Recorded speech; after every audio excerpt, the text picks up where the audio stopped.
maybe lost for the rest of the season. So Dane Sardina figures to see some big-time backup action here to Gerald Laird. He is in the lineup today. Verlander ready to go, and so are we. The first pitch of the ball game is up high to Grady Sizemore.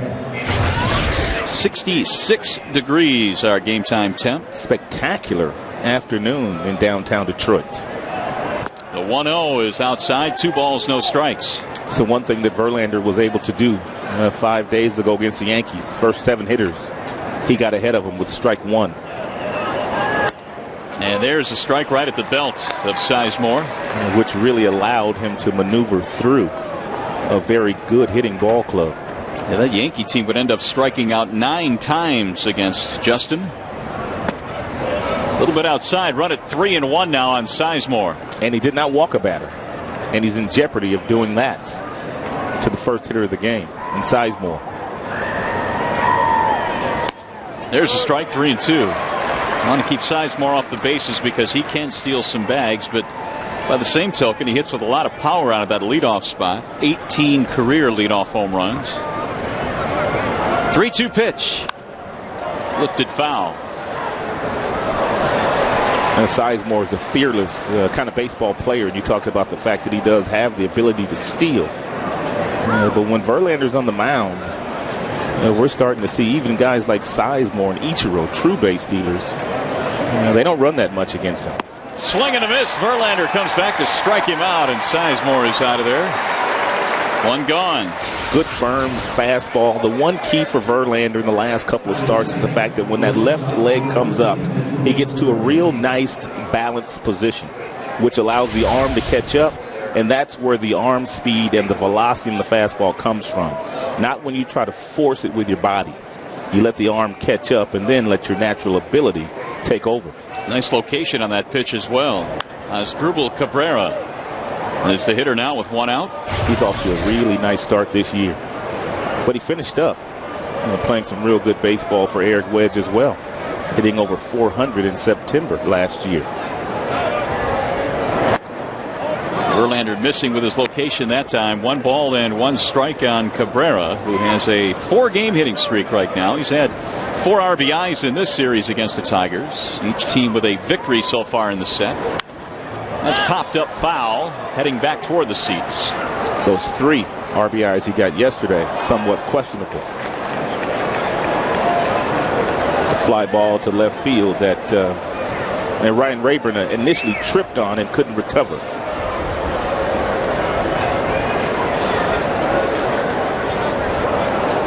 Here's the 1-2 pitch. Line to right field. On the move is Ordonez. 2 gone. Hit it right at him. I think they just announced that they've changed the ruling on that play. That's what we were just told. A 2-base error. So he did not get 3 RBIs yesterday. That was probably the right call. I'd agree. Make your changes accordingly, though.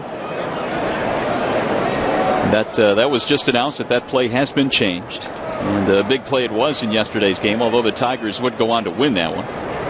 Here's Victor Martinez. Verlander would like nothing more than a 1-2-3 inning to start this one. And he gets ahead of Martinez 0-1. First couple of games of this series, Martinez batting 3rd for the Tribe. Very patient, taking lots of strikes. And that's a sign of a hitter that's playing with a lot of confidence. What a hitter this guy's been. He's right now sitting on an 11-game hitting streak. But, even in his minor league days, you could tell this guy was going to get to the big leagues and hit. Yeah, Maglio playing him. Sorry about that, partner. Maglio playing him over in right center field. There's a strike. 1-2. Martinez, a very healthy 394.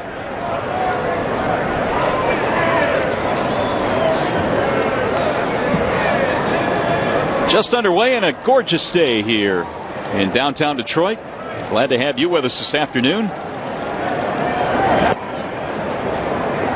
Missed it outside. 2 balls, 2 strikes.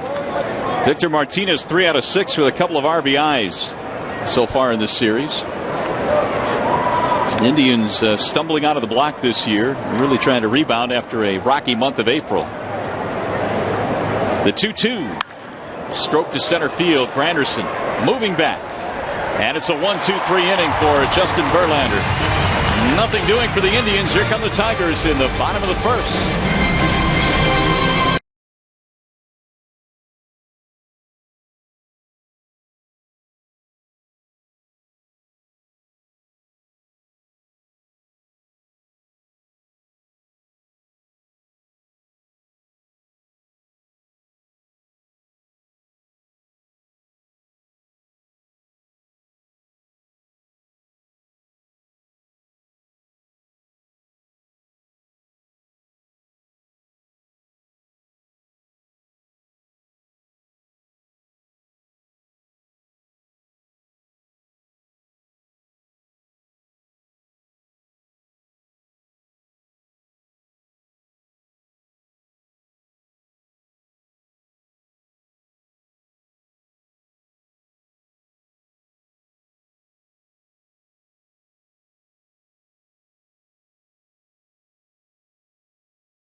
And Sardina round out the Tigers lineup here this afternoon. The Bernstein Advantage brings you the scouting report on Cliff Lee of the Indians. Get the Bernstein Advantage. We go to bat for you. Well, could he be hung over a little bit after winning 22 games last year against 3 losses? So far here in the month of April, early May, just 1 win against 3 losses. Although he did pitch very well against the Boston Red Sox his last time out. Granderson pops up the first pitch in foul territory. DeRosa drifting, 1 away.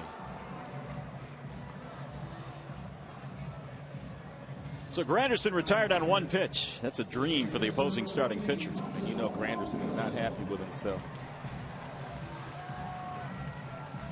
Grandy was having himself a pretty good series. Here is Placido Polanco with 1 out.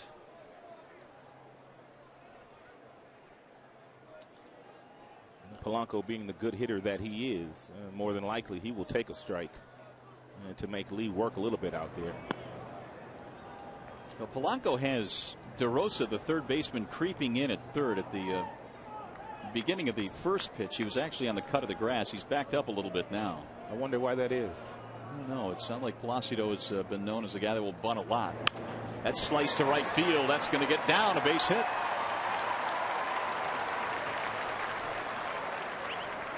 Take a look at the new look Indians defense behind last year's Cy Young Award winner Cliff Lee. In the outfield, you've got Chu, Sizemore, Laporta.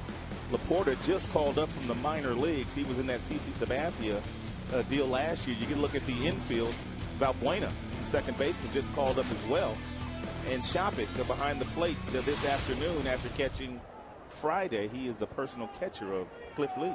There's the rookie Matt Laporta there, expecting big things from him after giving up CC Sabathia last year. And they say he's got some real big league power. Here's Maglio. Ordonez really still trying to get on track here. Now, the good thing today perhaps is that he has very good career numbers against Cliff Lee, 359. But he's still looking for that stretch of 3, 4, maybe 5 games where he can really rush that average up near to 300. Here are those numbers against Lee. He has 1 home run against him.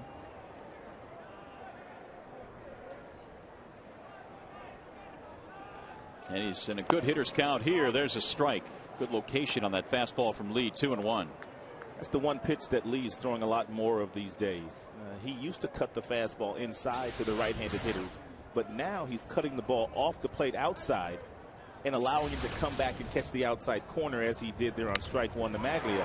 That's drilled to Laporta in right. It's going to drop in. A base hit. Polanco hits the bag at second. He's coming to third, and he's in there safely. And the Tigers had back-to-back singles here in the first inning.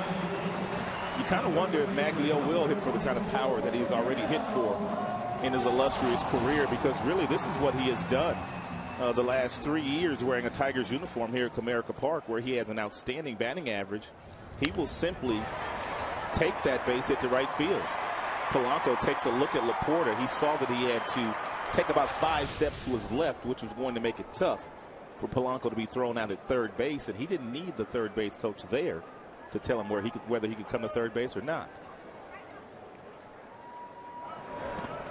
So here is Cabrera now. Good scoring opportunity in the early goings here for the Tigers.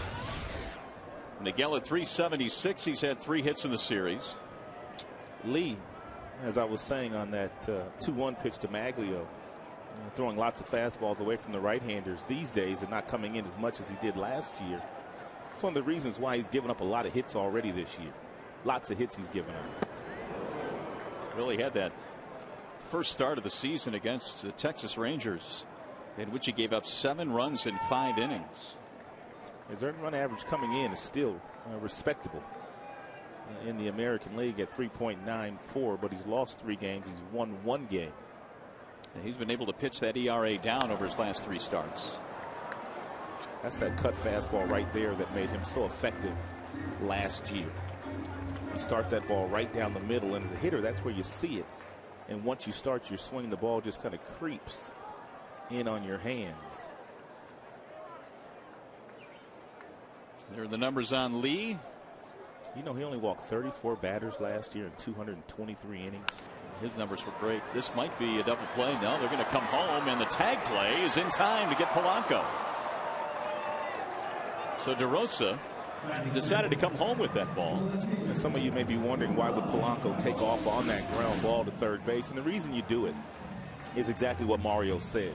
It's a double play ball with Cabrera running. Therefore, if you're on third base in that situation and you have a runner on first base, you go ahead and give yourself up at the plate, because now you still have a runner in scoring position versus going back into the field with the double play being turned there. So you'll see a lot of teams run in that situation, runner on first and third with 1 out. He's going to bring up Guillen now with 2 outs. Switch hitter batting from the right side against the lefty. Carlos coming in at just 207. I was talking to Carlos before the game, and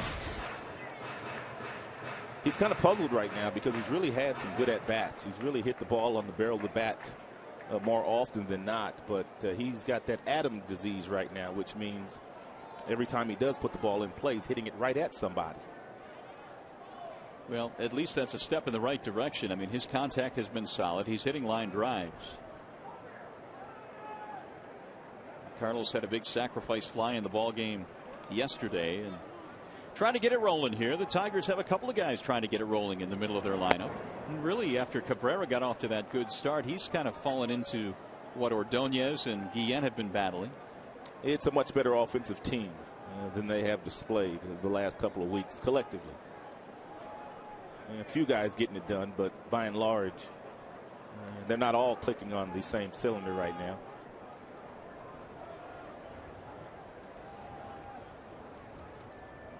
Cliff Lee trying to pitch out of a first inning jam. And time called now. Shopik running out to the mound.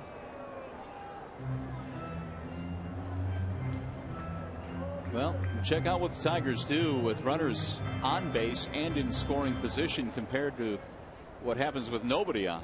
Yeah, concentration needs to go up a little bit when there's nobody out there. Just a 235 batting average, which is 27th of the 30 clubs in the major leagues. That last stat was really impressive. 500 with the bases loaded this year for Detroit. I mean, that's better than good. That's good concentration. 2-1 on Guillen. Tigers have singles from Polanco and Ordonez in this inning. And now Lee taking too long, so Carlos steps out. Cliff wants his catcher to reshuffle the signals.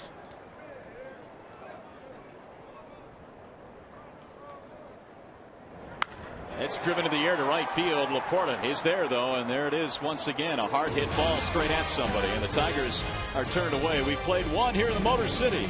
No score. We've got to get some medicine for that disease.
Internet and by Arby's Bacon Cheddar Roast Burger Sandwich. Try it today. It'll have you saying, I'm thinking Arby's.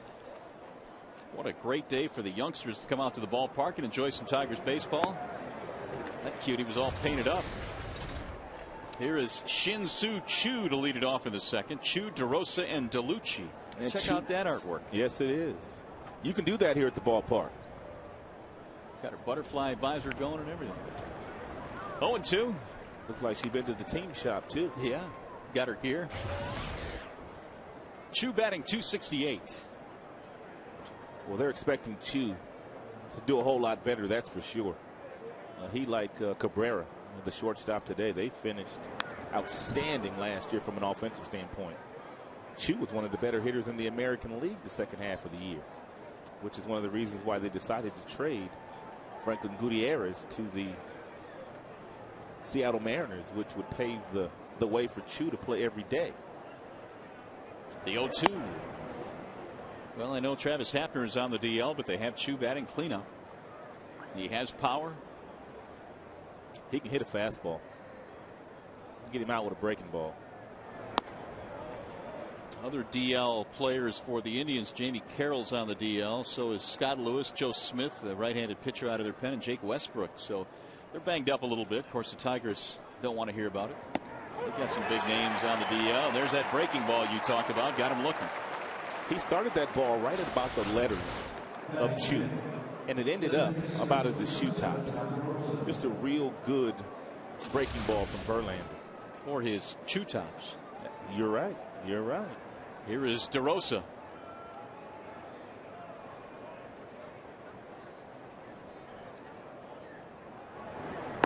DeRosa looks at a strike.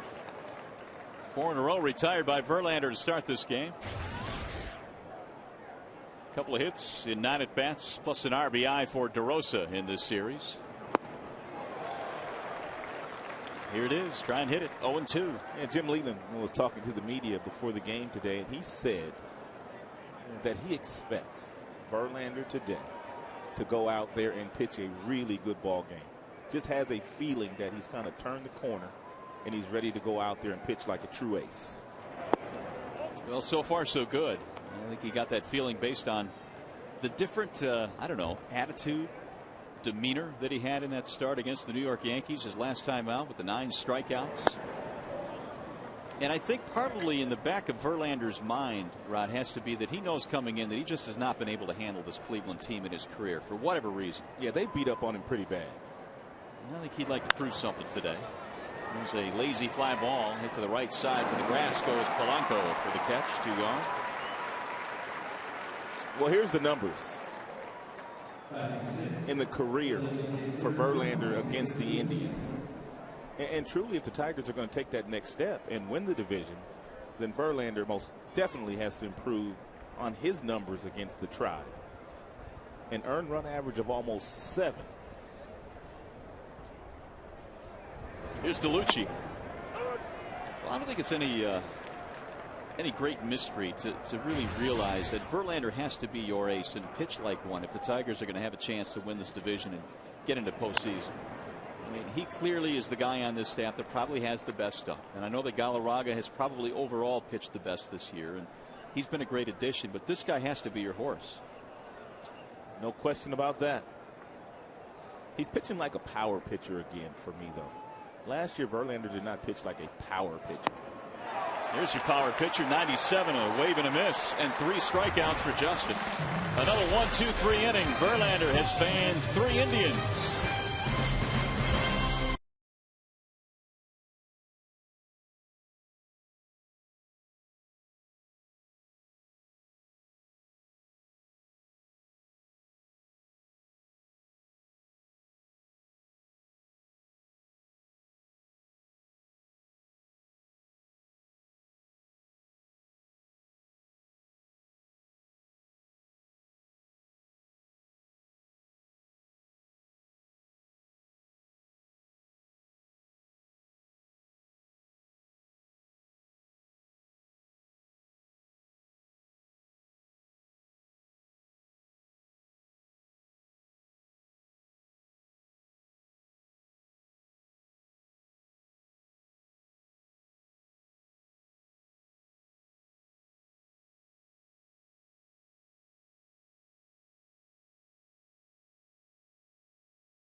The offense going here in the second. Verlander picking up where he left off against the New York Yankees.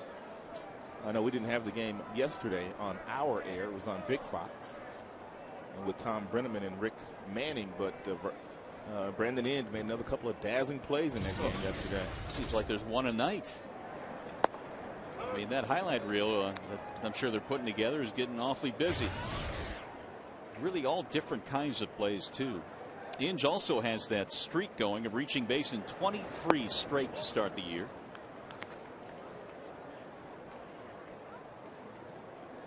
We expect the defense out of Brandon Inge, but the offense has been picked up a notch this year. Almost hit him. 2-1.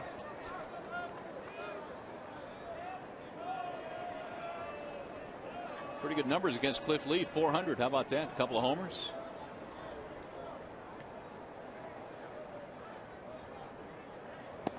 Wave and a miss. 2-2.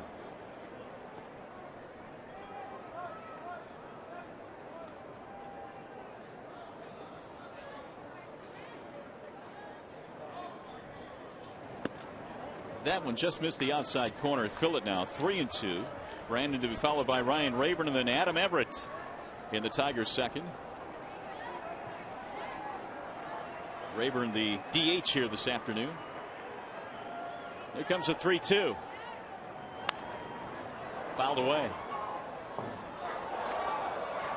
Well, here's some of those plays that we're talking about regarding Brandon. This was Friday night. He just goes to his left, to his right. Then yesterday, made a couple of really nice plays as well. You can't get a ball by him. And it's becoming a situation where you can't get a ball by him offensively. He came in batting .316, 7 home runs, 18 RBIs, continues to lead the team, although Cabrera is catching up.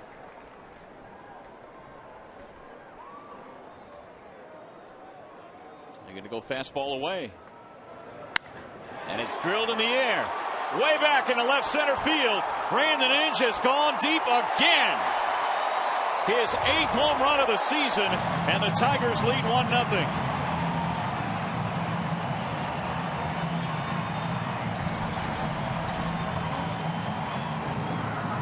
Boy, is he locked in.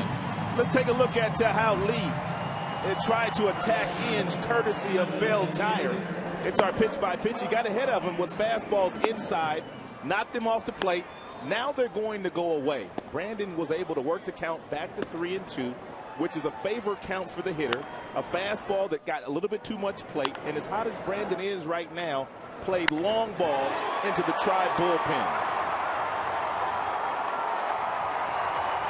He is, as you said, locked in. 8 home runs, 19 RBIs for Brandon Inge, and that consecutive game streak of reaching base now at 24. What a start it has been for Brandon Inge.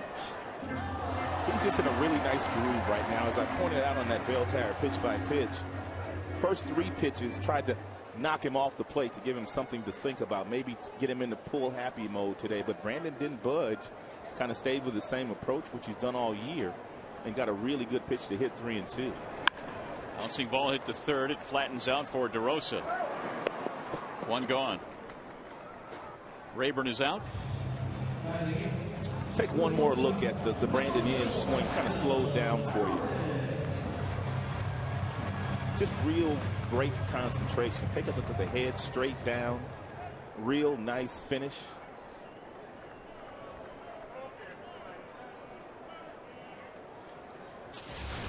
And it gives the Tigers the early advantage here. A couple of guys that have hit some long balls this year, Cabrera and Inge. Adam Everett, the batter. Speaking of long ball, a grand slam turned out to be a key blow yesterday for the Tigers. That's in the air to right field, going to drop, base hit.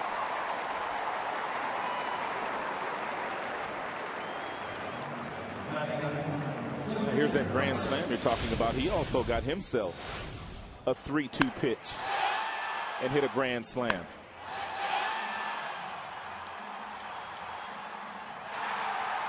And then the next time he came up, Jim gave him the sacrifice bunt. Don't get too homer happy, young man. And he did that successfully. What a game. So Everett has another base hit here today. That'll bring up Dane Sardina.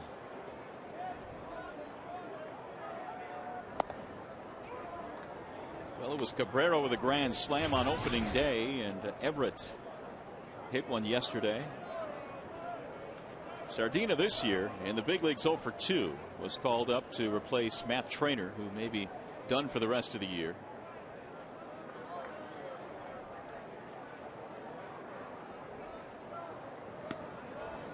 One ball and 1 strike on Sardina. It's funny, you just don't know how this game is ever going to turn out. Sardina has been in the Tigers organization. Of course, he's been a backup, and figured with the addition of Trainer, it was going to be a year at AAA for Dane, and all of a sudden an early season injury, and here he is. And Jim might put a hit and run on here with Everett and Sardina. That's one of the things that Jim will do, especially against a guy like Lee. You can't really get a good jump off of him because he's very quick to home plate. Therefore, you're not going to steal bases. So what you try to do is you try to stay out of a few double plays by putting some guys in motion and getting some of your RBI guys up to the dish. There goes the runner, is swing and a miss. This is the downside, though. Oh, we dropped the ball. Safe. They had Adam Everett, but not a good throw by Shopik. It bounced in, and it worked out well for the Tigers. Well, the hit and run was on, and as a hitter, what you have to do is make some contact. But by swinging, you do keep the catcher back just a hair longer, kind of lazy footwork there by Shopping, which is rare for him. He's very fundamentally sound behind the plate, but he appeared to me that he knew he was going to throw Everett out, therefore put very little effort into throwing that ball down to second base. He was real lazy with his feet on that throw. 2-2 pitch is strike 3 called. Sardina punched out of there. And there are 2 gone now. Well, our coverage of the NHL playoffs resumes Tuesday, Game 3 of the Red Wings Western Conference semifinal series against the Anaheim Ducks. Coverage begins at 10 p.m. right after Tigers baseball, and it's right here on Fox Sports Detroit and Fox Sports Detroit HD. 1-0 Tigers here on the home run by Inge. A 2-out chance now for Granderson with the man in scoring position. Curtis popped up on 1 pitch back in the first inning, 0 for 1. It's always a good thing for Curtis to see some pitches. He does have 8 home runs. He's driven in 17, which are good numbers for a leadoff hitter. Bouncing ball to second base. This will get him out of the inning. Gobbled up by Valbuena. And that is that for the Tigers. But they break out on top. Home run for Brandon Inge. He does it again. Number 8.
Ballpark this afternoon. This is what baseball is all about. Great weather. Spring day here, and all the kids coming out to watch the Tigers. Nice crowd, nice gathering here at Comerica Park. And Justin Verlander has a 1-0 edge. And the home run by Brandon Inge. Shopping, Laporta, and Valbuena. That's a good pitch by Verlander, especially to a guy that loves to hit fastballs in Shopping. You start him off with a breaking ball and you catch the plate with it. Now the count's 0-1. Make it 0-2.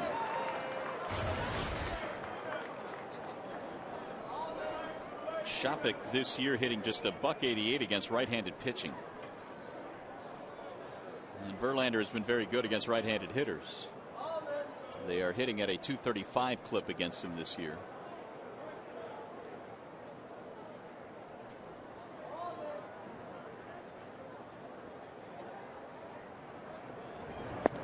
Check to swing up high, 1-2. Good pitch. Change the eye level. Now you can go back downstairs with a breaking ball, or you can simply blow Shopping away with a real good fastball. They're going to go fastball. Oh, look out, he hit it. Foul ball, wasn't it? Maybe not. Apparently not.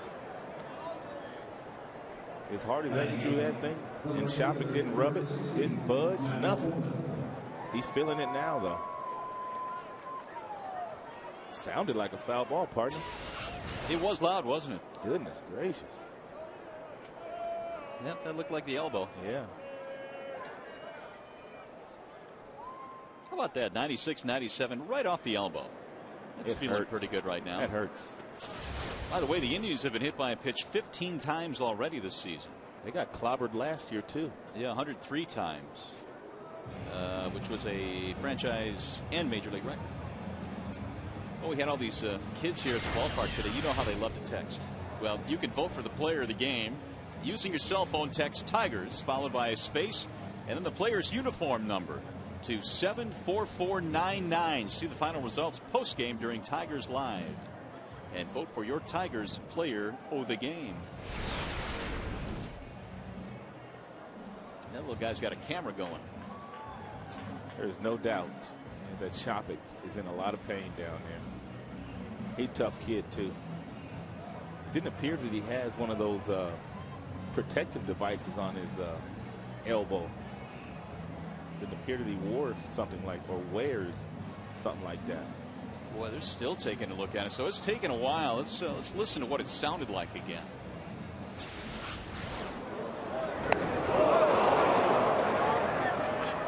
Man, that sounded like a foul ball. That's why I thought it hit the end of his bat. And then especially the way that he kind of took off down there. A lot of guys that have been laying in the dirt after a 96-mile-per-hour fastball off the elbow. That's their first base runner. Here's the rookie Matt Laporta making his big league debut here today.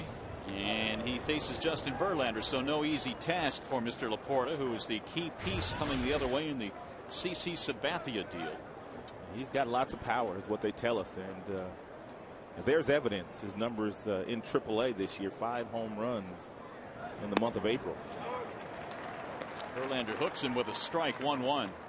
Laporta, I was reading an article on him last night, and he was talking about how he had so many text messages, everybody congratulating him, and he said he had to update his Twitter page. Did he now? Because he couldn't get back to everybody, so he had to update his Twitter page to let everybody know, yes, it's true, I'm going to the big show. And right now I'm behind Justin Verlander 1-2 on another nasty hook.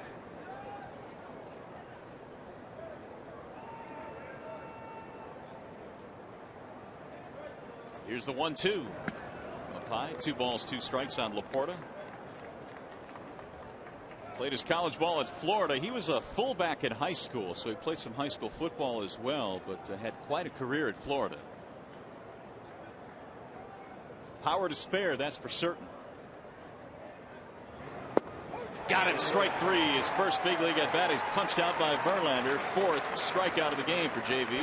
That's something that Verlander has been doing a lot of. That good 4-seam fastball on the inside part of the plate. He started it with the Yankees, and it's a pitch that a lot of teams in the American League have not seen a lot of from Verlander. Verlander usually throws that fastball away from the right-handed hitters. But it's tough to hit a fastball that firm inside if you're a right-handed batter. Somebody tell Laporta not everybody he faces is going to be like Justin Verlander. Well, they didn't have no pitchers like Verlander down in AAA, that's for sure. So that first big league at bat results in a called 3rd strike. Here is Luis Valbuena.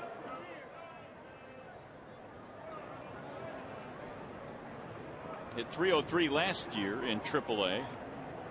Picked him up in the Franklin Gutierrez deal. That was that 3-team deal between the Mets and Seattle and also Cleveland. I guess J.J. Putz was the big guy in that deal going from Seattle to New York. The 1-1. And Cleveland helped the New York Mets get J.J. Putz because they didn't want Putz coming to Detroit. And they knew Detroit had some interest in J.J. Putz. 3 balls, 1 strike. So Verlander has fallen behind the number 9 hitter. It's amazing how that works. They didn't want Putz in the American League Central. Well, how many years, so many years Boston and the Yankees would do that to each other? Yeah, outbid each other. The 3-1. Chance of that 96-mile-an-hour fastball. 3-2 now on Valbuena. He's got a nice piece of cheese today. And he is just reaching back and not really worried about whether he's throwing it inside or outside. On several, he's thrown right down the middle. Tried to hold up, did he? Yes, he held up. Laz Diaz said he did not go. 1-out walk.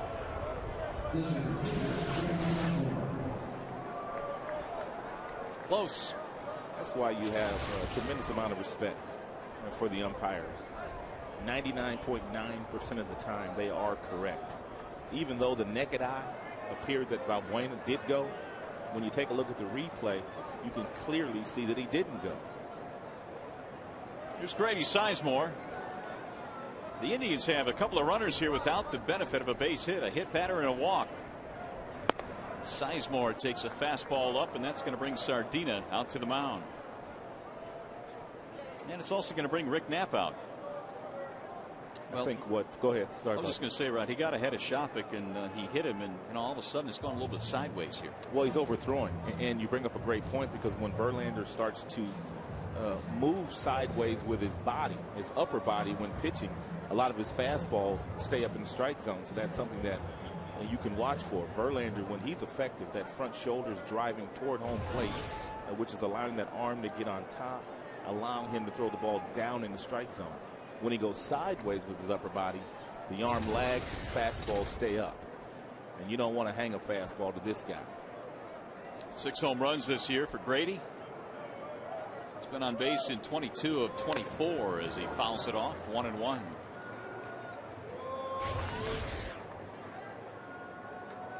We're talking about Laporta playing some high school football. Of course, Grady Sizemore was a really good high school football player, and he was all set to go to University of Washington. Rick Neuheisel talks about the story of Marcus Tuiasosopo was graduating. They needed a quarterback, and they wanted Sizemore to be their QB at Washington. But he decided he was going to go with Montreal being a high draft choice.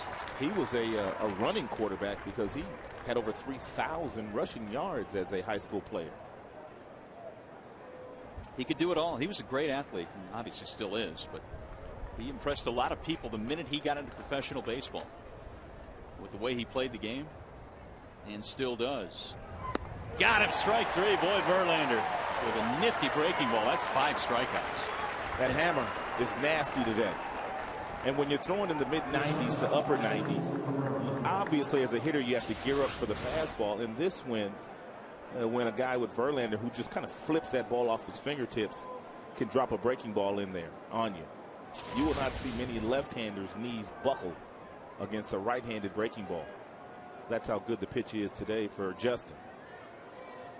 He has gotten Sizemore twice. 2 out of the 5 strikeouts. Here is Asdrubal Cabrera. And he can't hit 96. 0-1. Well, Jim Leland felt like Verlander would go out and pitch a real good game today. And apparently the Indians are seeing a different side of Verlander in this game, at least through the first couple of innings. Maybe it takes getting whacked around a couple of times. That's apparently what has happened to Justin. Just missed with that breaking ball. But you said something earlier which I think is really true. I mean, he's just such a different guy right now than he was last year. He wasn't the power pitcher we were accustomed to last year. He turned into a touch and feel guy last year. 2-seam here, 2-seam there, trying to trick guys. 2-1. Well, if you're Cabrera in this situation, and this will give you an idea of the power that Verlander has and velocity on his fastball and life on the fastball. 2-1 count hitter, you know you're going to get a fastball here. But what do you do with it?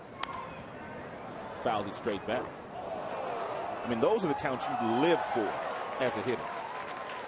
When you just know you're going to get that fastball and you still can't get to it.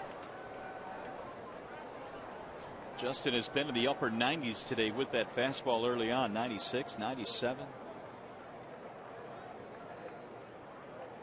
Cabrera lined to right field his first time up, 0 for 1. Here's the 2-2 into center field. That's a base hit. Here comes Shopik rounding third. They're going to send him home. Granderson's throw is not in time. Meanwhile, Cabrera will take second base, and the Indians have tied it at 1. He hung him a breaking ball. And threw him the 2-1 fastball, and he fouled it straight back, and he came back with a breaking ball, and the breaking ball stayed up. And Cabrera right now is one of the hottest hitters on the Cleveland Indians team. Just a really good at-bat by Cabrera. And the ball probably should have been cut. by Cabrera, the first baseman, if it was low enough to be cut, because they would have gotten it out at second base because Cabrera was running towards second. Single RBI as Drupal Cabrera takes second on the throw, his 14th RBI of the year. They have two men in scoring position now for one of their better hitters and one of their hottest, if not the hottest hitter, Victor Martinez. The hit batter comes around to score here in the third. Martinez fly to center field back in the first inning. 11-game hitting streak for the Cleveland first baseman.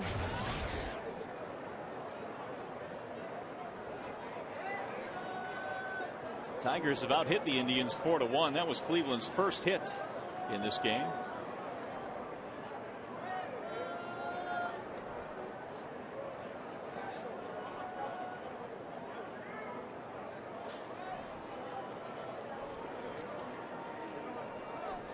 Verlander 5 strikeouts. He has fanned 2 in this inning.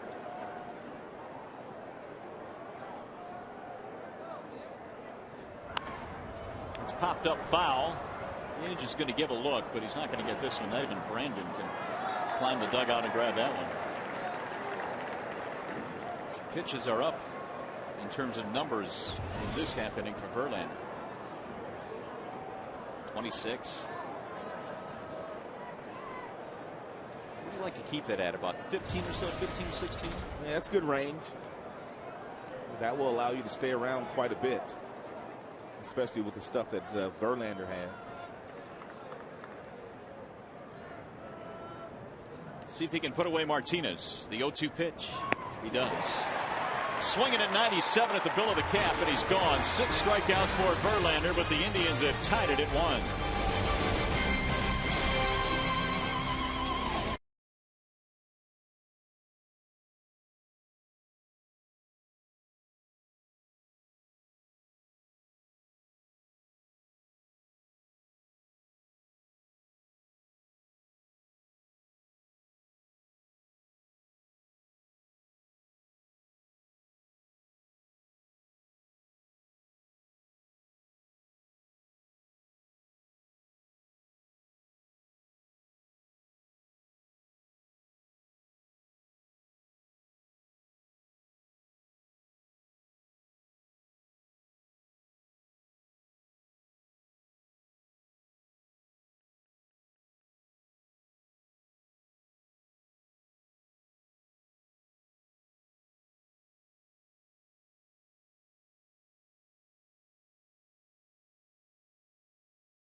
Upper box ticket, a hot dog, and a soft drink for only $22.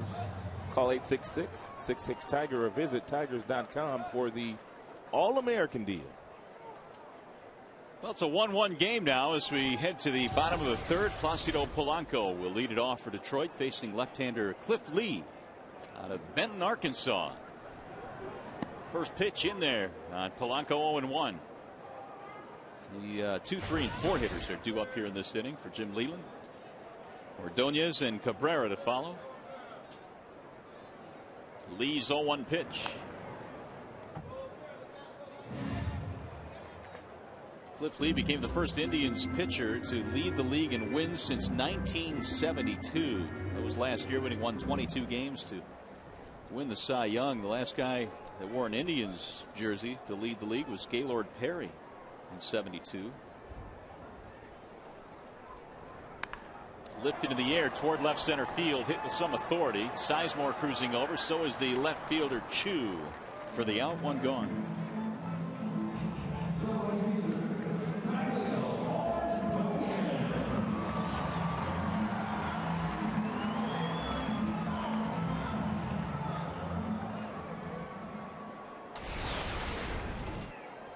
Well, it was quite a turnaround last year for Cliff Lee, who was 5-8 in 07, an injury-riddled season in 07, and then the 22 wins last year.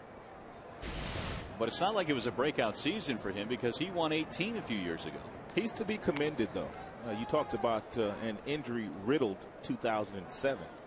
He was also left off the Indians' postseason roster in 2007 and had to fight to win a spot on the staff in 08. Which he did as the 5th starter. And he went on to have a sensational year because of the hard work that he put in the offseason. And so give him some credit. Here's the 2-0. Well, he had a couple of really big streaks last year. Lee had a 27-inning scoreless streak. That was early in the season. Won 11 straight decisions in the middle of the year. Maglio puts a charge into this one into right center field. Going to be caught, though, by Grady Sizemore. Laporta was calling off Sizemore, and Sizemore said, "I'll take it." Well, the center fielder is the captain in the outfield and has priority over everything that goes up out there, whether it be left center field or right center field. If the center fielder calls for it, you have to get out of the way. So the veteran calls off the rookie. And with 2 outs, here's Cabrera. First couple of innings in this game, Lee was not throwing that cut fastball inside. Here in the 3rd inning, he has thrown the cut fastball inside to Polanco and Maglio, and now Cabrera. Shopik, who is catching Lee this afternoon pretty much the last couple of years, has been his personal catcher. And when Lee pitches, it's Shopik behind the dish. On the ground and through. Cabrera has a 2-out single. And Miguel now is hit safely in 7 straight. While we have just a second, I'd like to wish Gates Brown, who celebrated a birthday yesterday, a happy belated birthday. Gates Brown always here at the ballpark signing autographs for the fans that come in up on the 3rd floor. And a great Tiger. The Gator is Gates Brown. Happy birthday, Gator. You know, a couple of weeks ago, they also retired and named a field, his high school field, after him. I read that. In Crestline, Ohio. Look out. There's a broken bat line drive to right, straight at Laporta. To retire the side. Tigers get a 2-out hit. We played 3, 1-1.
Fewest wins in the season prior to winning the award, with a minimum of 10 starts.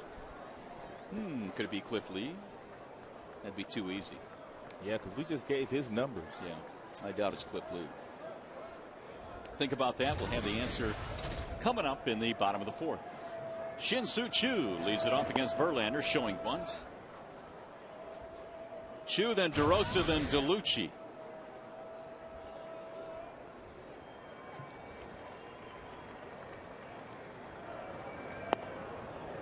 Choo this year played for a Korean team in the World Baseball Classic, although the Indians were a little bit leery about sending him because he had a tricep injury in spring training. And once you hand a player over to his country's team, there's not much you can do in terms of treatment or keeping tabs on that injury. It's up to that ball club. So they wanted to make sure he was going to be fine, especially since he came off of Tommy John surgery.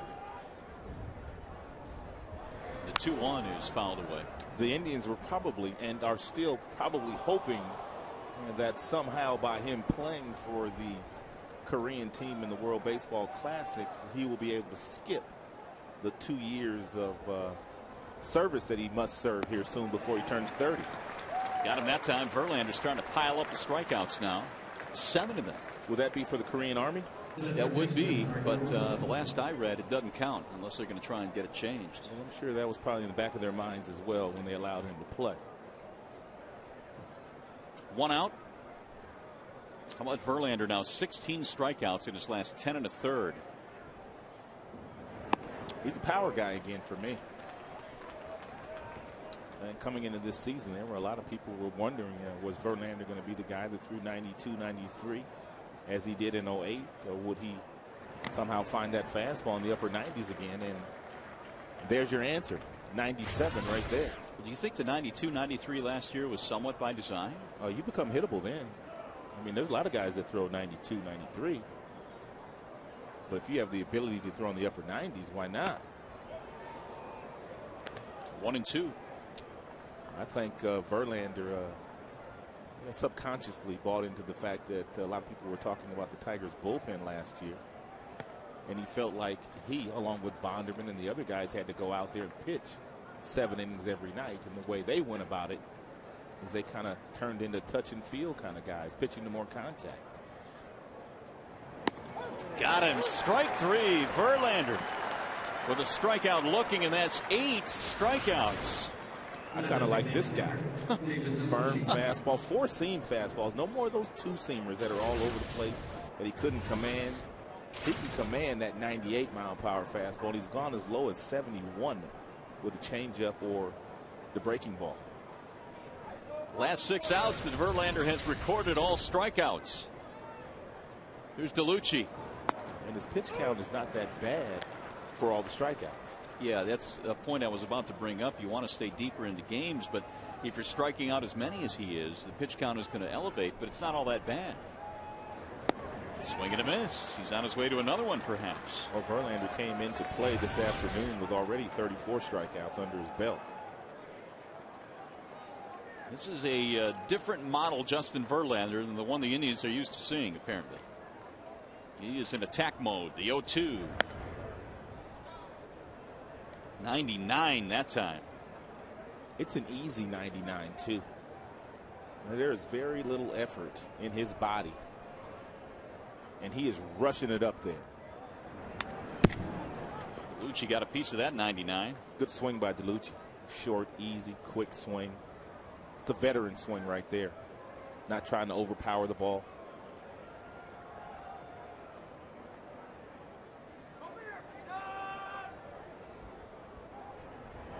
Swing and a miss. Verlander strikes out the side. He has 9 for the game.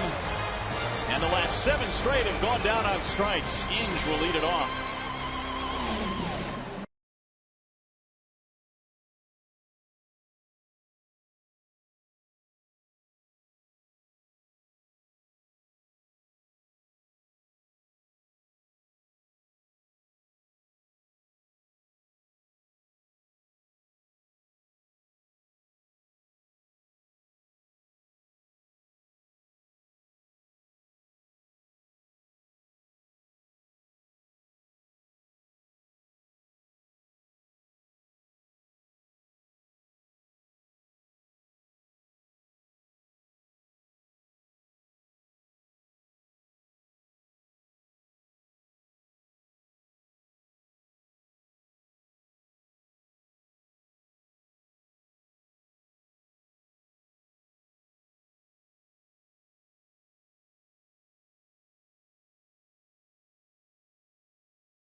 season prior to winning the award with a minimum of 10 starts.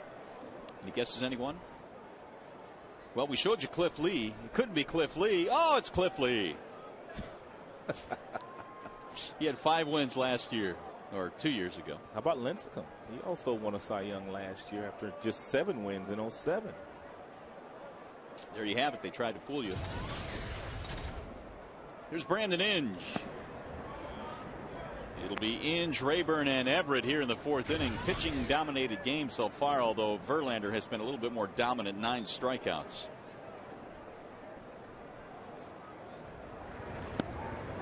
It was Brandon's home run back in the 2nd that got the Tigers on the board.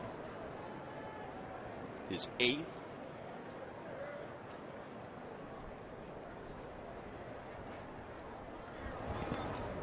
Back in 1976, Ron LaFleur reached in 30 straight games to start the year, and this is the longest streak now since that time, since 76. Inge has reached in 24 straight. And he's ahead in the count here, 2-1.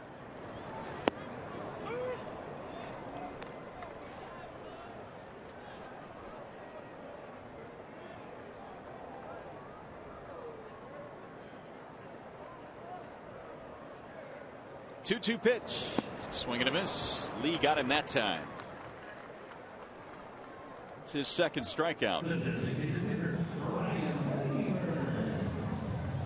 There's Ryan Rayburn. Now, Cliff Lee, he won a ton of ball games last year. He won, what, 22 last year? His career winning percentage is 65%. He came in at 77 and 42 as a big league pitcher. That's a lot of wins. Of course, he had that 18-win season a few years back. Hammered foul back out of play. He really doesn't do anything to trick you. No. Just kind of cuts the fastball around 89 to 92 miles an hour, which is plenty. He's got exceptional control. Only 34 walks last year in 223 innings pitched. Just 34 walks. And he had 170 strikeouts to go with that. He has a really good breaking ball and an occasional changeup. He's got 3 above average pitches. Well, his acquisition remains one of those textbook cases where if you're trying to rebuild your team, you do so by trading away a veteran star, which the Indians did in Bartolo Colon. And of the guys they got back, I mean, you're talking about a Cy Young winner in Lee and one of the great center fielders in the game in Grady Sizemore. That was the first deal that Mark Shapiro, their general manager, made, and when he took over for John Hart. And the player that was considered the best player in the deal coming from Montreal is no longer with their team. He's with Cincinnati now, and that's Brandon Phillips, who was the principal guy in the deal. Not Lee, not Sizemore. It was Phillips.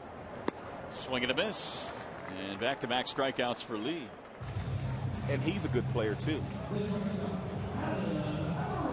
So with 2 gone, Adam Everett.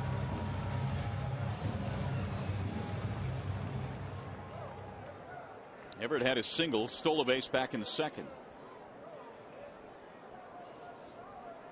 On a busted hit and run, but the throw from Shopik bounced in and Everett stole the bag.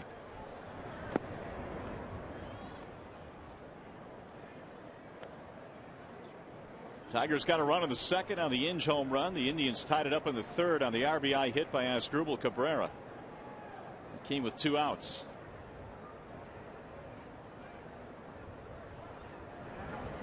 Here's a bunt, 3rd base side on the charge. DeRosa can't handle it, and Everett is aboard again. It's a great idea. Although ideally with 2 outs, if you're Jim Leyland, you're hoping that Everett would have the speed to steal a base. But it's a great bunt. And DeRosa playing him in the parking lot, and there's really nothing that he could do. But as a manager, when your guys bunt with 2 outs, you're hoping that they also have the ability to steal that base to get themselves down in the scoring position, because it's going to take a couple of base hits to drive you in anyway. Here's Dane Sardina.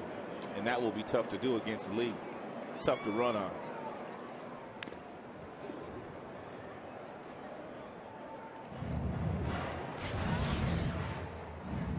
talking about this earlier. Everett did just about anything yesterday. Followed his grand slam with a sac bunt. Today he has a base hit and a bunt single. We've already seen quite a few Tigers bunt successfully for a base hit this year. Lifted to center field. Sizemore coming in. And that's all for the Tigers here in the fourth. They got a 2-out hit, strand one. It'll be Shopping, Laporta, and Valbuena coming up.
Seven outs have all been via the strikeout.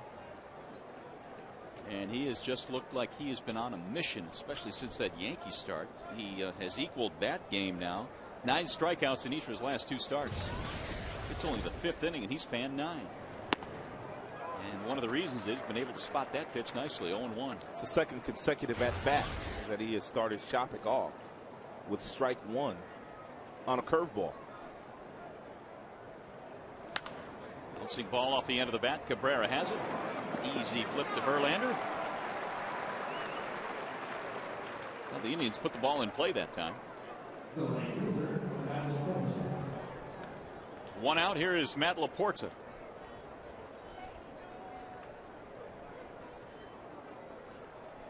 Laporta struck out in his first big league at bat against Verlander.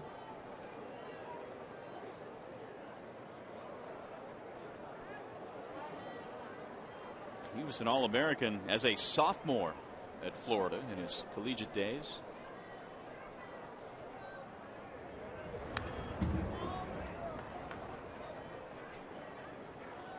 I guess Laporta yesterday and a couple of the other kids that had been called up from CLE Columbus, I believe it is, they all didn't get here till close to game time because the first flight out of there got canceled. Really?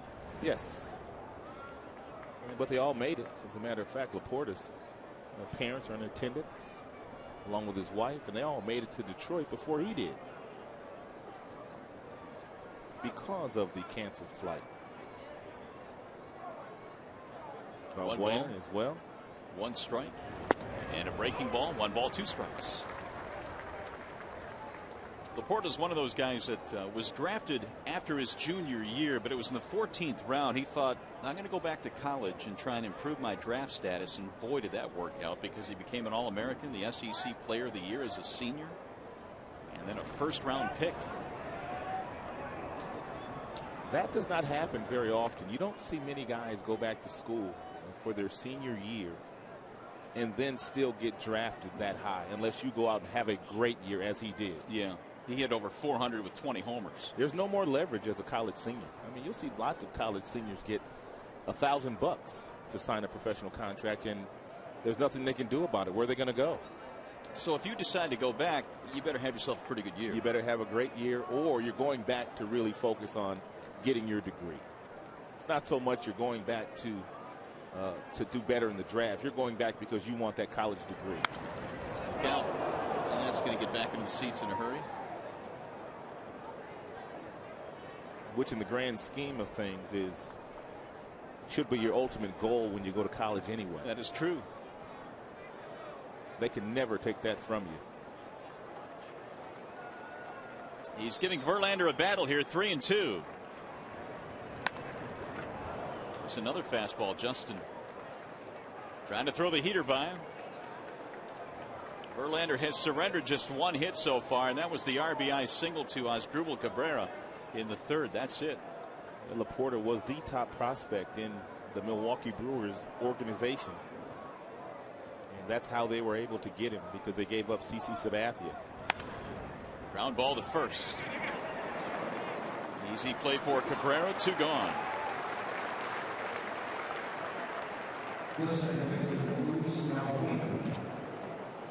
Here's Valbuena. They say he's a pretty good player, Valbuena. He can play all the infield positions. Nice, short, quick stroke. Has some decent speed. Just a good baseball player. Has a good feel for the game. Had himself a base on balls back in the third. Strike one. Verlander has done that a lot today. Strike one, which has really helped him out. 13 of 18 first pitch strikes.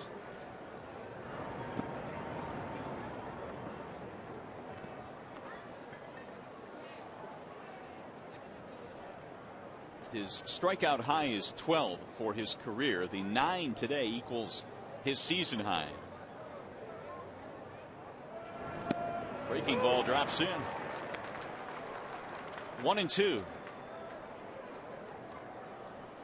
course, those 12 strikeouts came in the no-hitter of the Milwaukee Brewers back in 07. Got him, strike 3. There's a season high. 10 strikeouts for JV. You're watching Tigers baseball on Fox Sports Detroit, presented by Bell Tire.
Responsibly. This is indeed Tiger country. The Tigers and Indians wrapping up this series. Rubber game of the match. The Tigers have a win. So do the Indians. It's a 1-1 game. Granderson drops down a bunt. Going to be close. Forget about it. Martinez never picked it up, and Granderson starting to do that a little bit more these days. And you can't do it any better than Granderson just did. Martinez is a catcher by trade, but Granderson, He takes his time. He makes sure he's in the batter's box when he makes contact. He gets it to the guys that he wants to get it to, and that's Martinez, and he beats him to the bag. It's a great, great play by Granderson, especially against a guy like Lee. Tremendous bunt. So Granderson is on. The leadoff hit is the 7th hit of the game now for the Tigers. That's the 2nd time Granderson has bunted for a base hit this year in that direction. They're in tight at third base against Polanco. Strike one.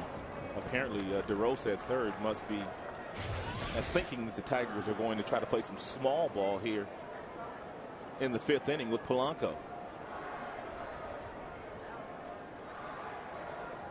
Polanco likes to hit the ball the opposite way in this situation, with Granderson being held on. He loves to hit the ball between first and second. And with Granderson's speed, that would get Granderson over to third base.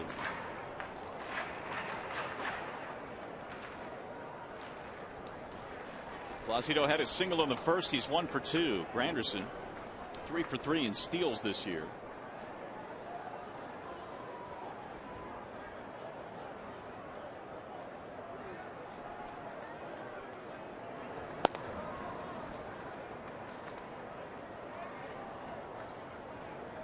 One ball and 2 strikes.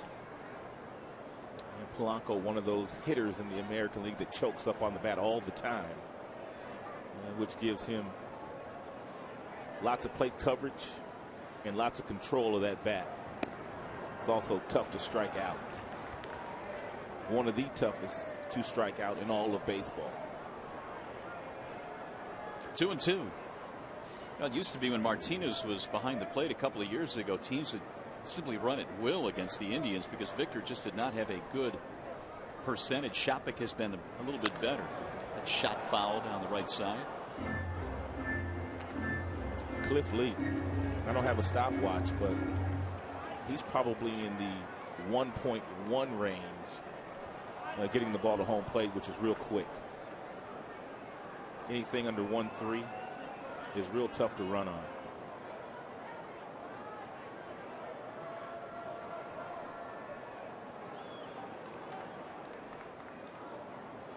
But if they somehow get the count to 3-2, Jim Leyland will allow Granderson to take off because he has confidence in Polanco to put the ball in play.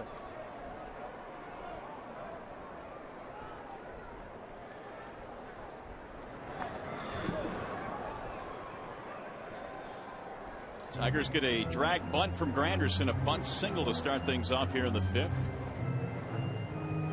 A couple of games between these two teams that turned out to be nail biters in the end, although both teams had big leads. Today it's a tight one from the get-go. Lee and Verlander battling today.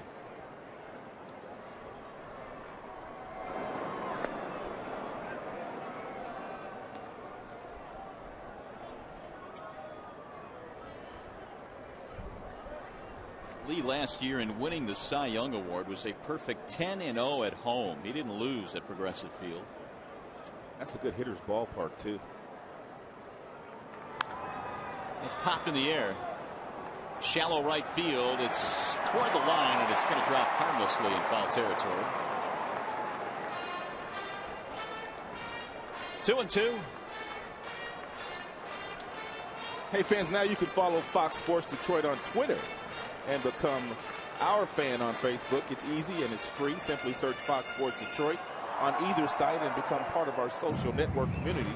That's Fox Sports Detroit, available on Twitter and Facebook.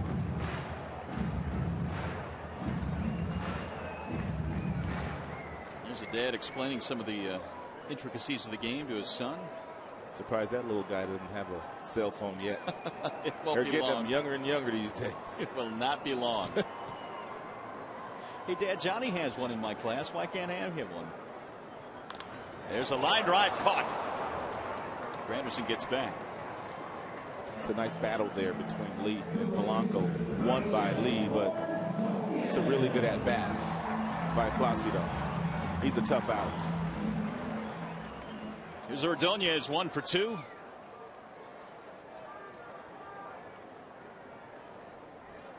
Well, you wonder if Jim's thinking about putting a runner in motion with Ordonez up. Ordonez hits into lots of double plays. We've already pointed out how it's going to be tough for Granderson to steal a base off Lee. But if somehow Maglio could hit something in there via the hit and run, that would get Granderson over to third, where Maglio hits the majority of his balls these days.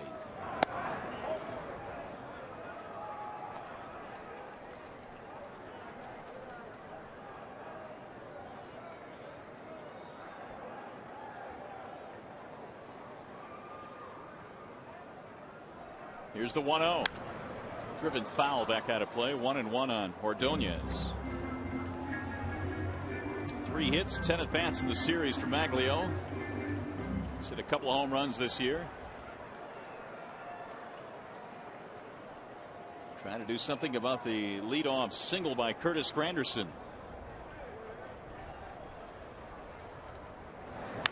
Ground ball to second. This might be 2.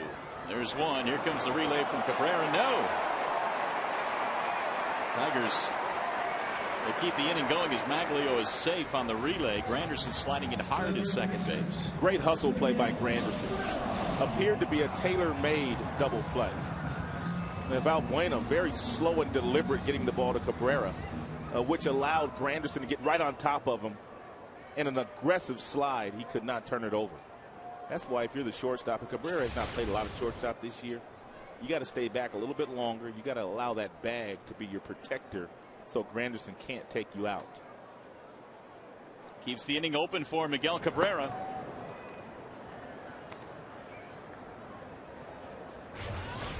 Single and 2 at bats today for Cabrera.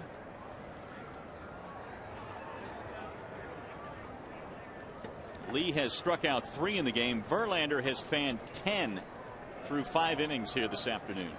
A little bit low, 1-1. Just one more look at that play. Cabrera has not played a lot of second shortstop with Valbuena playing second base. Therefore, their timing was not good. And again, you saw how he was in front of the bag, which allowed Granderson to get to him. It takes time for the second baseman and the shortstop to learn the tendencies of one another. Hit hard back up the middle. Another hit for Cabrera. He's 2 for 3. Send Maglio to second base. And that'll keep it going for Guillen. It's the 8th Tigers hit now. It's about time for Guillen to find a hole somewhere out there. He was joking about all the line drives that he's been hitting at people before the game, and I told him to bloop one in. A time for him to find the seats as well. Guillen has not homered yet this year. Either way, the way Verlander's pitching, just get him a lead. There's a bloop. In the shallow right center, Sizemore and Laporta. Laporta makes the catch, and Sizemore spinning all over the place out there. So the Tigers will strand 2 more, 5 in the books. It's still 1-1.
one away. Anyway, we were talking about that series coming up. Coverage begins at 6:30 with Tigers Live, followed by the game at 7. It'll be a 2-game set. Tomorrow and Tuesday, you've got Liriano and Jackson tomorrow, and then Blackburn and Porcello. Liriano comes in 0-4, but he's got electric stuff from the left side. Good fastball, good slider. And he's going up against Jackson, who's been real good this year. And Porcello, he needs a good outing on Tuesday. There's strike one on Cabrera, and man, oh man, Verlander just continues to hammer the strike zone.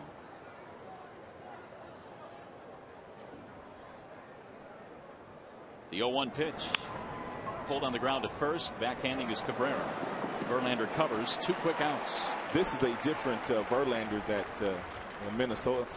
Cleveland is looking at this afternoon. Not the one that came in with the lofty numbers of an earned run average approaching 7 in his starts against them. Well, you just wish you could take away that hanging breaking ball that he threw to Cabrera back in the 3rd that he hammered to center field for the game-tying hit. Meanwhile, the Tigers have 8 hits. Here's Martinez, 0 for 2, fly ball and a strikeout. There's a strike, 0-1. 10 Verlander strikeouts, including fanning the side back in the 4th.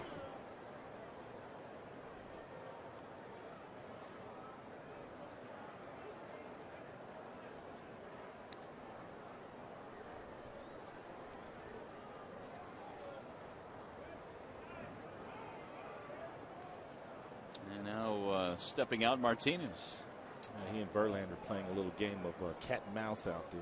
First Verlander stepped off, and now Martinez steps out of the box. Okay, who's going to blink first?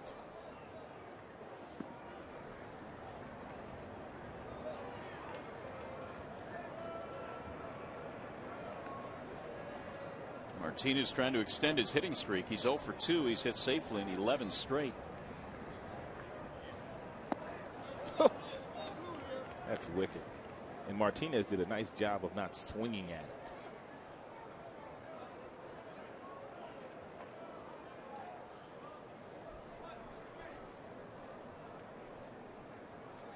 it. Inside, spins him away. 3 balls, 1 strike. Well, he had a walk in the 3rd. That was Valbuena, and that turned out to be a big one because it kept the inning going, and they eventually scored a run. Fouled straight back, 3-2. Well, take a look at who Verlander's had to go up against in 4 of his 5 starts already this year. The aces of 4 teams: Halladay, Hernandez, Sabathia, and today Cliff Lee. No easy road. That ball is hit well to right center field, way back. Granderson on the move to run it down. Whoa, great range. He came out of nowhere, and Martinez just fired his helmet to the ground. Great play by Grandy.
long ball with Cliff Lee on the mound, and that's really been all the scoring for the Tigers this afternoon. It has indeed. Neither team able to do a whole lot, although clearly, Ron, the Tigers have had the better scoring chances in this game. But this is not a Justin Verlander we have seen a lot of the past couple of years, especially last year. But we saw it in the Yankee game, and now we're seeing it again here today. He's been dominant with lots of first pitch strikes, fastballs in the mid to upper 90s. He hasn't thrown as many secondary pitches today because he hasn't needed to, because he's just blown guys away. But it'd be nice to see the offense kind of wake up and give him a little margin for error. We've seen the guys that he's had to go up against this year. CC Sabathia, Halladay, Felix Hernandez, all the other aces, very little margin for error for Verlander. And all the other aces have had to go up against Justin Verlander as well. Let's roll to the second baseman, and Inge is out for 3. One gone here in the bottom of the 6th. So Lee, although he's not been as dominant as Verlander has done quite a job.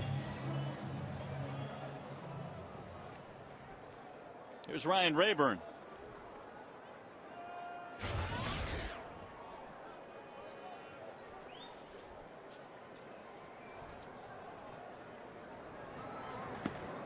Ball 1 to Rayburn. Ryan today 0 for 2. Ground ball and a strikeout. He was off to a quick start at AAA this year. Did not make the team out of spring training. In fact, was one of Jim Leyland's final cuts this year. But he hit 5 home runs in his first 12 games at Toledo. And he's ahead here 2-0.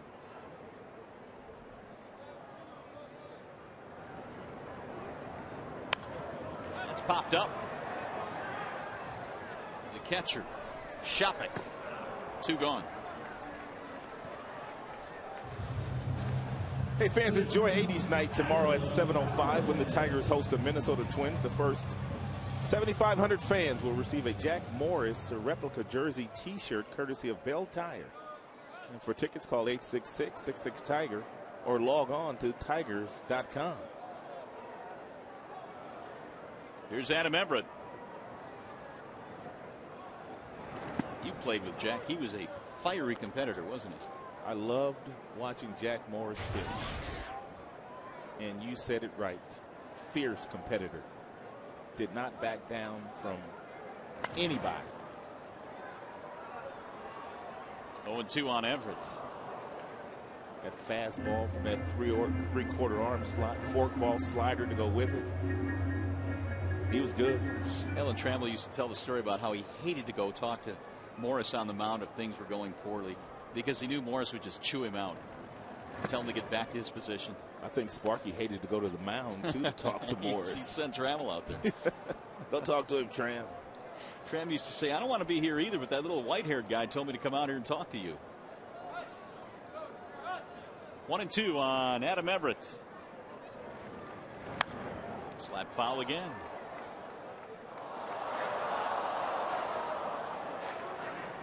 Everett, a couple of hits, singled, stole a base in the second, bunt single in the fourth. The Tigers have 2 bunt hits in this game, which is not something we've seen from them a whole lot the last few years. They've had a lot more base runners today than the Indians have, but when runners have been on base, Cliff Lee has been his toughest. Swing and a miss. He takes care of Everett that time, and Lee picks up his 4th strikeout. 1-2-3, go the Tigers.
as far as the Indians concerned, trying to put it in play, it just ain't happening.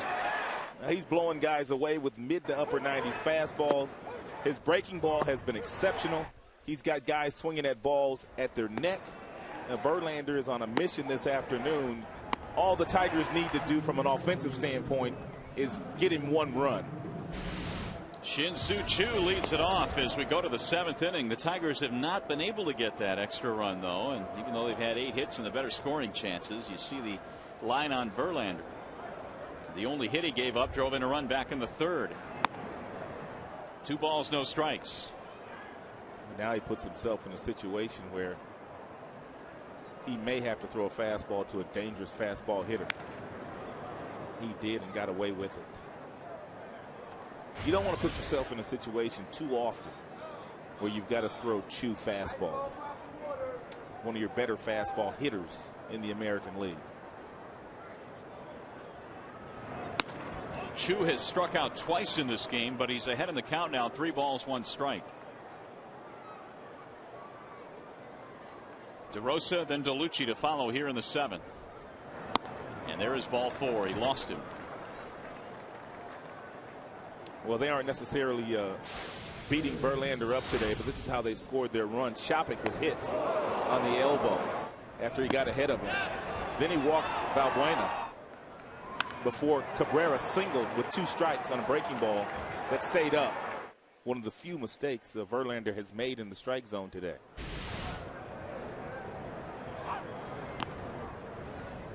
That walk stops a string of 10 straight that had been retired by Justin. And Choo already has 5 stolen bases this year. And so he is one guy on the Indians roster that's been running this year. But it'll be tough to run against Verlander. Verlander has a quick move.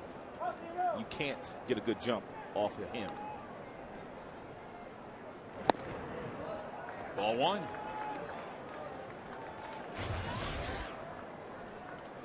So Verlander trying to get through 7 here, give his team a chance to maybe set up their bullpen if they can get some offense going. But the Indians threaten here with a leadoff walk. Foul back out of play.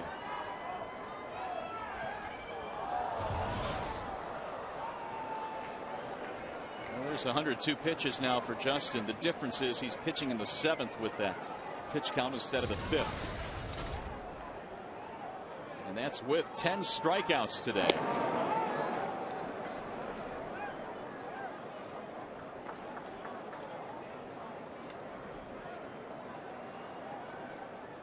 As a matter of fact, Choo is 5 for 5 this year in stolen bases. He has not been thrown out yet. 2-1. Verlander starting to overthrow again in this inning. A few of his fastballs to Choo were up out of the strike zone. He's thrown a couple to DeRosa out of the strike zone up as well. Needs to slow down again. Tigers starting to get the bullpen working now. Verlander paying some attention to the base runner on first, understanding that it's a good hit and run count for the Indians. 2-2 on Mark DeRosa. Verlander struck out the side in the 4th inning when he faced Choo, DeRosa, and DeLucci. Struck all 3 of them out.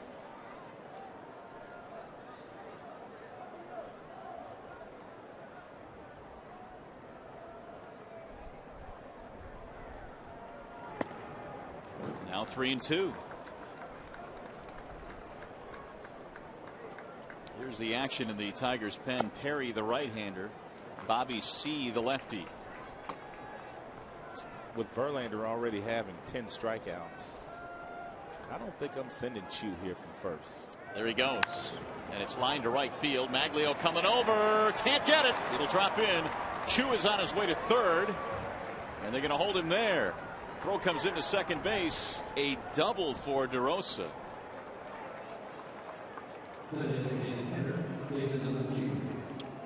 Apparently Wedge a tremendous amount of confidence in DeRosa to put the ball in play, which he did. It's a fastball at the bottom of the strike zone, sliced to right field. And Chu kind of held up to make sure that the ball was going to be thrown in. And then he picked up where it was, stumbled over second base to get to third base. Ooh, he's got his work cut out for him now. Well, David DeLucci will step in. Just the second hit that the Indians have posted. They had a hit in the third and now one here in the seventh, and they threatened to break this tie. Tigers playing their infield at halfway depth as they put DeLucci on.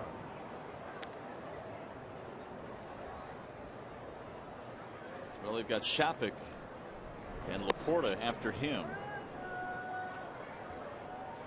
They're not going to let the lefty DeLucci bat here. And Jim feels like this is the best opportunity for his club to get out of this jam without Verlander giving up a run. You got two right-handed batters in Shapik and Laporta. A couple guys that have power, but usually power pitchers win that battle against power hitters.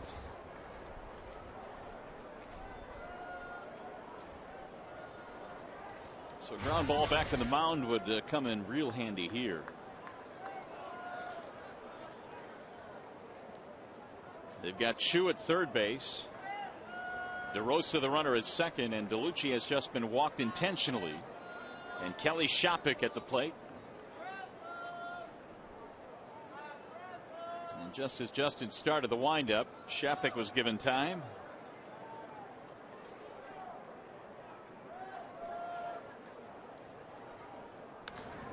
That's popped up. Shallow right field. Maglio coming in on it. I don't think this is deep enough. Catch is made. Runner will hold. That's a start. One away.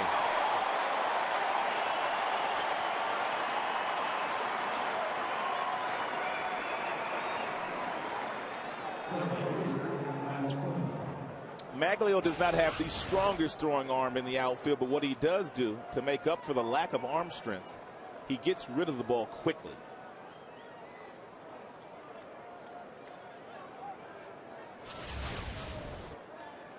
Now the ground ball gets you out of the inning, and Laporta will stand in. He is 0 for 2, strikeout and a ground out. In his big league debut.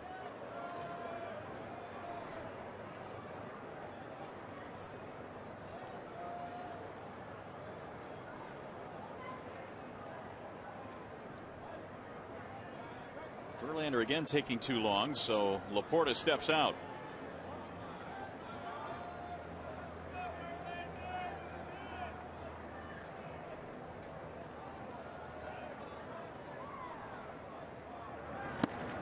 Ball one.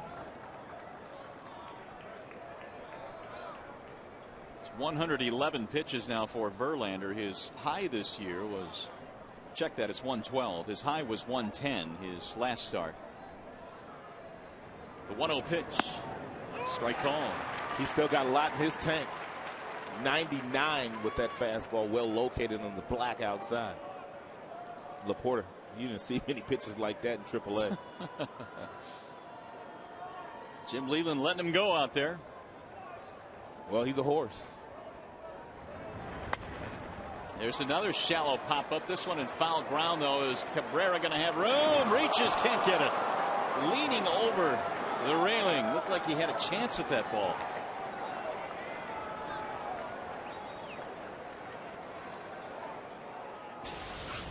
It's good effort.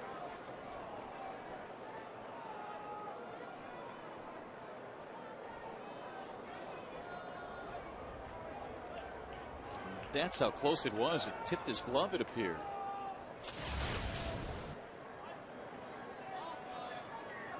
One and two.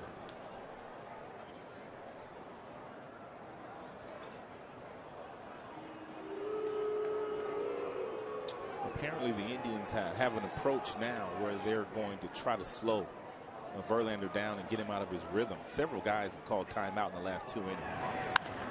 There's a pop-up behind the plate, and it's going to carry back into the seats. Boy, that thing looked like it was going to stay in play.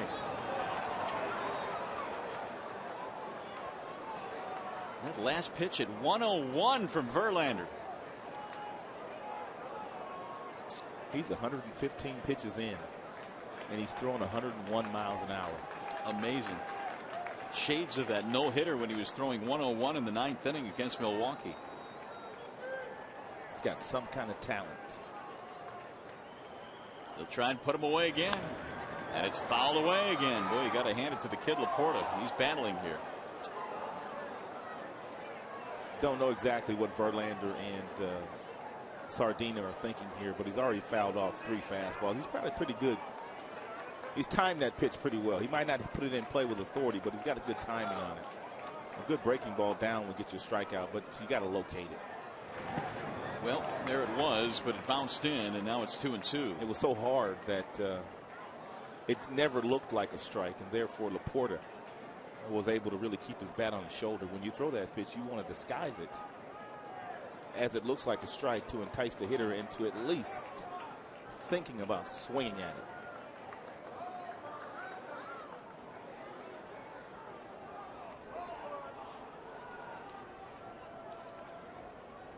That was almost a balk. Boy, it sure was. I was thinking the same thing. And I think a couple of the Indians in the dugout were asking Scott Berry the same thing. Home plate umpire. And now Laporta steps out on him again. That's like the 5th time they've done that in the last 2 innings. Obviously part of their game plan here late in the game.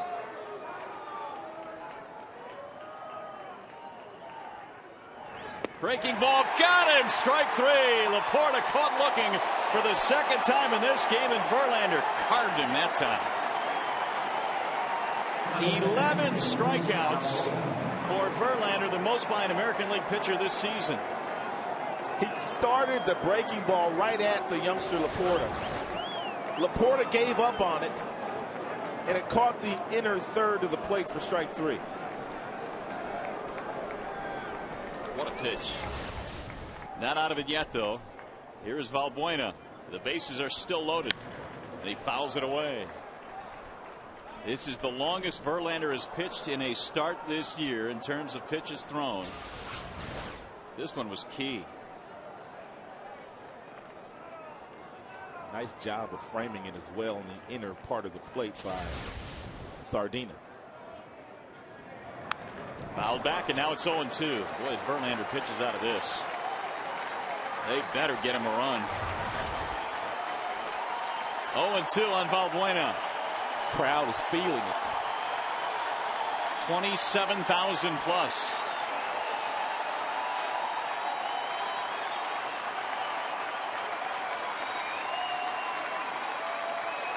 Here's the 0-2. Bouncing ball hits slowly back up the middle. Everett has it, and Verlander pitches out of a bases loaded, nobody out jam. Pumping his fist as he walks off the field. What a day for Verlander.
Top of the Detroit Tigers at Tigers.com. You can browse the largest selection of authentic Tigers gear, including clubhouse caps and t-shirts, jerseys, sweatshirts, and a whole lot more. Get your Tigers gear straight from the source at the Tigers.com shop.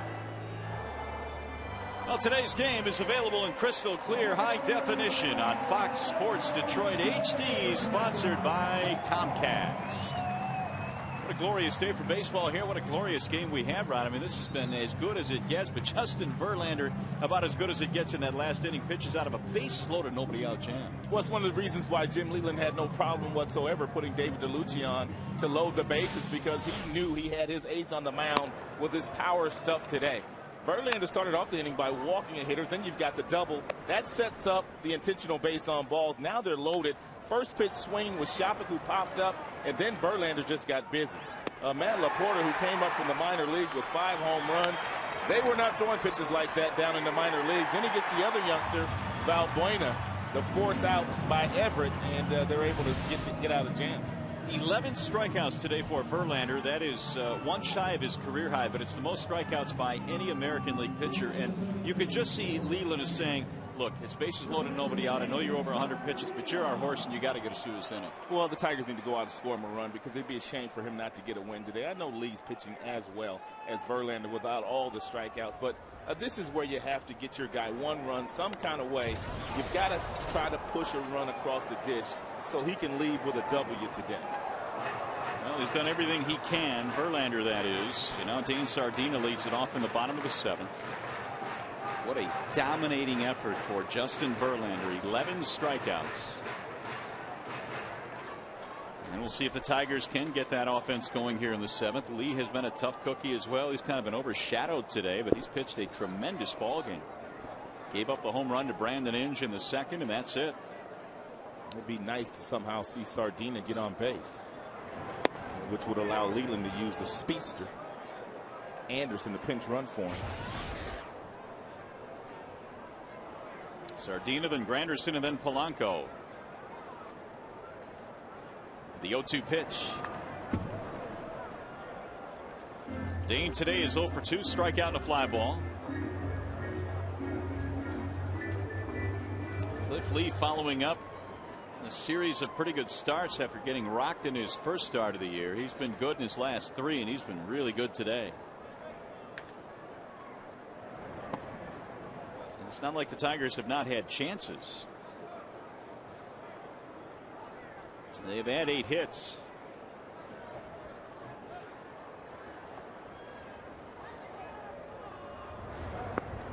That's low. 2 balls, 2 strikes.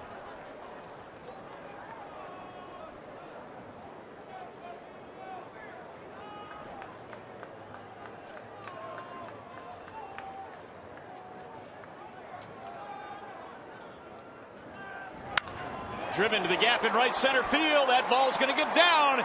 It'll go all the way to the wall. Sardina heading towards second base, and he is in with a leadoff double.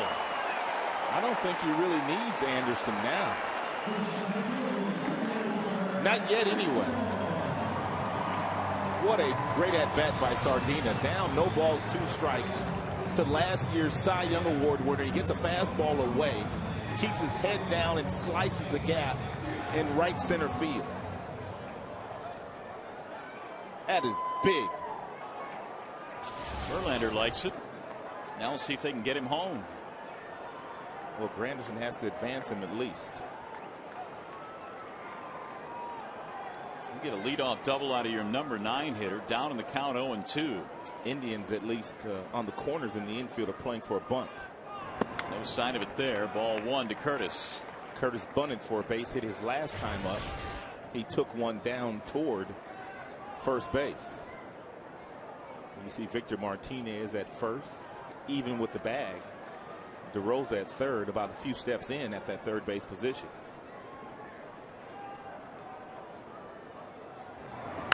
Line drive, fair ball down the right field line. Here comes Sardina rounding third. They'll score him. Granderson on his way to second. He's in with a double.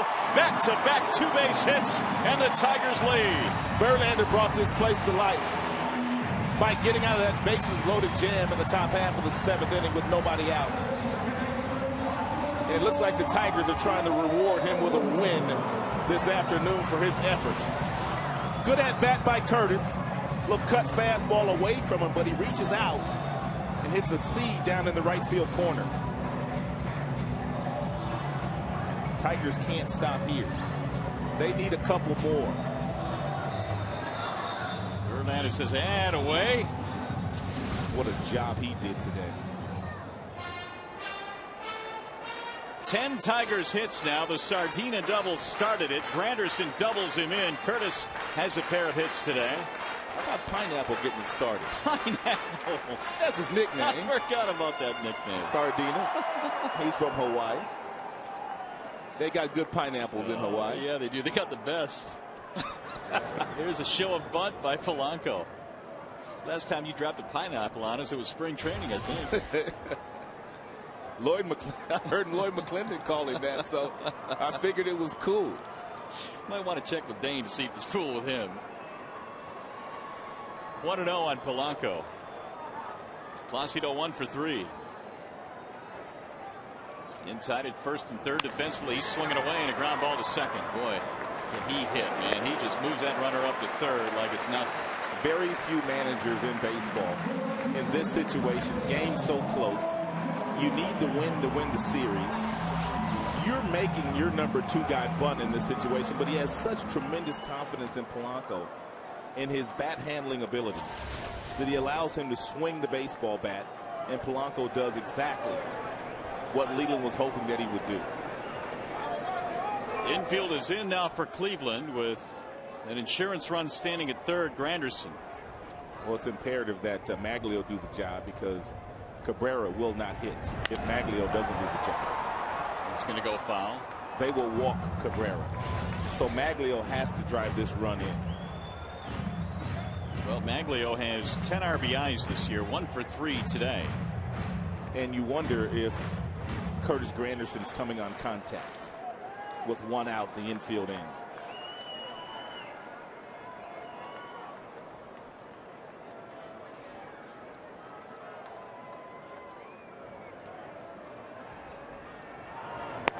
Checked his swing and it missed. 1 ball, 1 strike. How can you tell? Is there a tip off on that runner at third? Just his aggressiveness? Well, you watch the way he walks down the line. If he's walking down the line in a very aggressive motion and it looks like he's going to come on something on the ground, then chances are that he is. Then there are some times where they're just nonchalantly doing their business, which means they're going to make the hitter do his job by hitting something through the infield or a fly ball into the outfield. The Tigers know that if Maglio does not get the job done, then Cabrera's not going to hit. So they may try to force the issue. 2-1 pitch. 3-1.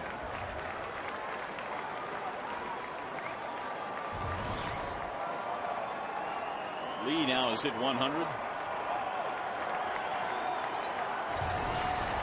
2-1 Tigers lead. We're here in the 7th.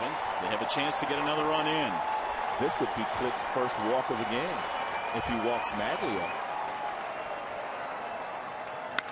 Back up the middle into center. That's getting the job done. Ordonez drives in a run. Ordonez hitting .360 with runners in scoring position this year. And the Tigers team as a whole have done a much better job this year with runners in scoring position versus nobody being on. The kind of hitter that Maglio is and the kind of contact that he makes. When you bring the infield in, there's a runner on third. More often than not, he's going to get the job done. Well, the offense coming alive here in the 7th, and I think you're right. I think Verlander getting out of that bases-loaded jam in the top of this inning really brought this place to life, and really the Tigers dugout as well. They got the offense going quickly when Sardina doubled to start it off. And now Verlander. He's chilling now. Hoping his teammates can put this one in the win column. Carl Willis, pitching coach for the Cleveland Indians, former Tiger. Carl pitched briefly on that '84 championship team. He's been with Eric Wedge for the last 7 years as his pitching coach. He was also Wedge's pitching coach for a couple of years in AAA before they both got to the major leagues. Now Cabrera with 1 on and 1 out. Miguel today with a couple of singles, one in the third, one in the fifth.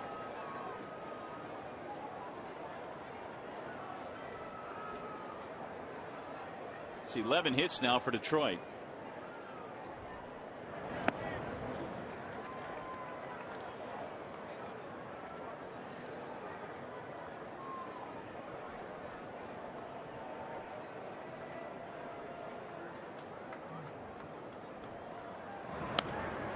Fouled back out of play. 1 ball and 2 strikes. Cabrera has hit safely in 7 consecutive games. You know, kind of lost in this inning is the Polanco ground out to second. Yep. But that's just as big as the 2 doubles and that base hit right there by Ordonez. Those things don't show up in the box score. Inside, 2-2. Runner on second, nobody out. Gets Granderson over to third, which makes it a lot easier for Maglio to get that RBI. Yeah, they pull the infield in, and he hits it right back through the middle. Good baseball player. Really good baseball player.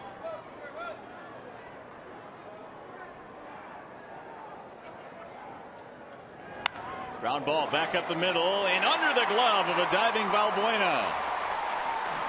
Ordonez to second. That's a 3-hit game for Cabrera. Wedge does not want to go to his bullpen because the bullpen this year has been a disaster for them. And therefore, he is trying to get as much as he can out of Cliff Lee. He certainly is trying to squeeze every drop. Lee, we told you coming in, he had given up a lot of hits this year already. And he's given up 12 today to Detroit. Lee has gone as many as 122 pitches in his start, and that was against Kansas City a couple starts ago. Line drive foul off the bat of Carlos Guillen. There's Masa Kobayashi. Looks like he would be ready to come in if they want him.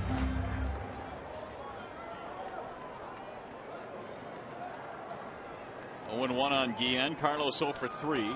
He's gone to right field in each at bat in this game.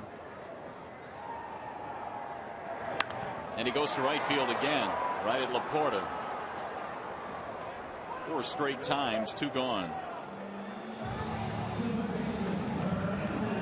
It's a good sign, though. Carlos's batting average is obviously low. But when you have a guy that's hitting right-handed against a left-hander that's stayed on the ball as well as he has today, and if my memory serves me correctly, 3 of the 4 balls have been hit right on the button. Yeah. The only one that wasn't was in the 5th inning, that little blooper. It'll turn for you, Carlos. Here's Brandon Inge.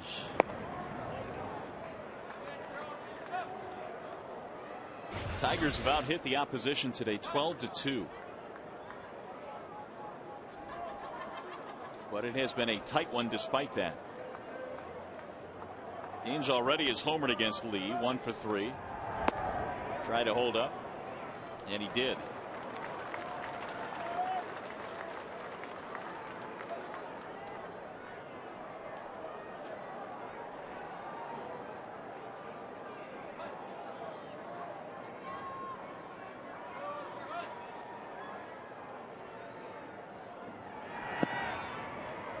You know,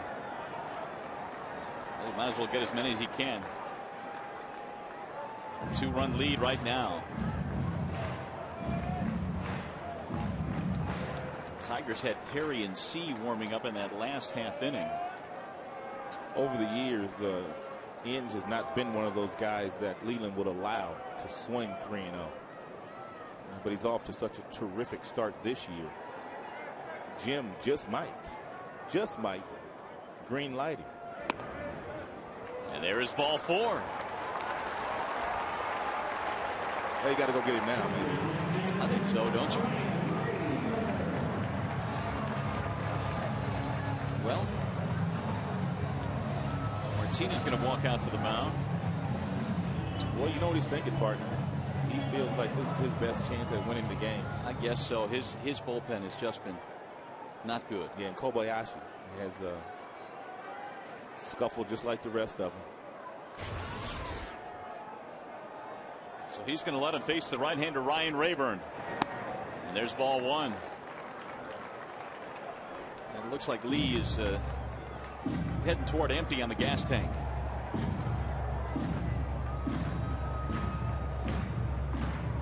Tigers have him loaded. You got Maglio down at third. Big Cabrera down at second. And Inge at first.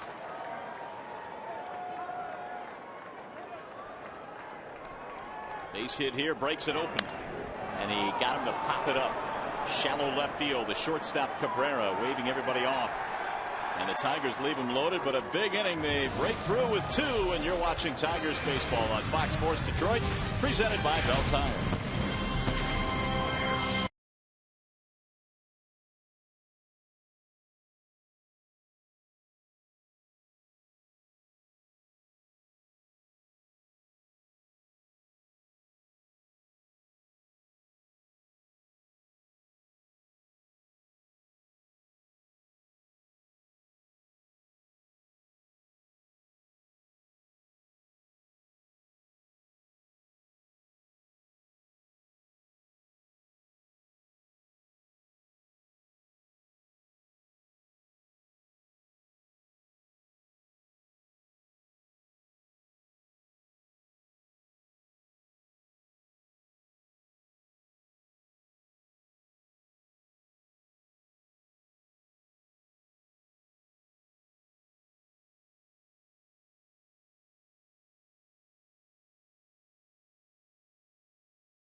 Powering an Indians team that pretty much has had his number throughout his young career. But today, the Indians were no match for Verlander. Fastballs in the mid to upper 90s. He touched 101 at least once today. The breaking ball exceptional. Boy, what a day Verlander had, and none bigger than that seventh inning when he got out of that bases loaded jam. 121 pitches, 11 strikeouts, 3 walks, but one of those was intentional. And now Bobby C is in to face Grady Sizemore to start things off here in the 8th. It is a wall-side windows pitching change.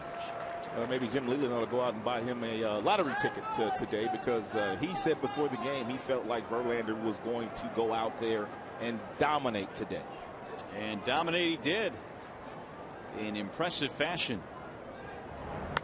Sizemore pops one up. Right side of the infield for Polanco.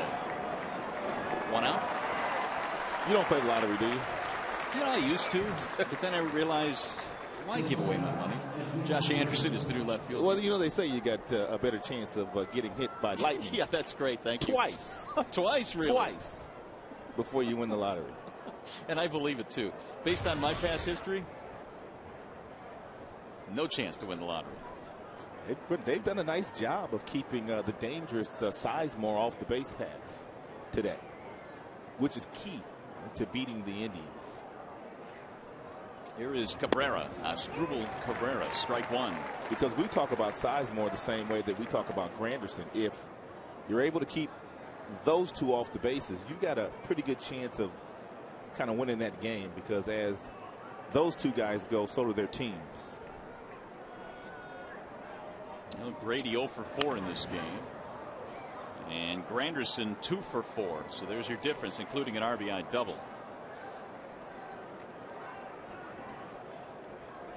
0-2 on Cabrera. There they are. Their numbers are comparable the last few years as well. Two impact bats with speed, power. Randy and Grady. Ooh, just missed inside. 1 ball, 2 strikes. Two real good glove men that cover lots of ground. Grady was scheduled to play on the USA Baseball and World Baseball Classic team this year as well, but he had to pull out with an injury in spring training. Of course, we know Granderson was on that team.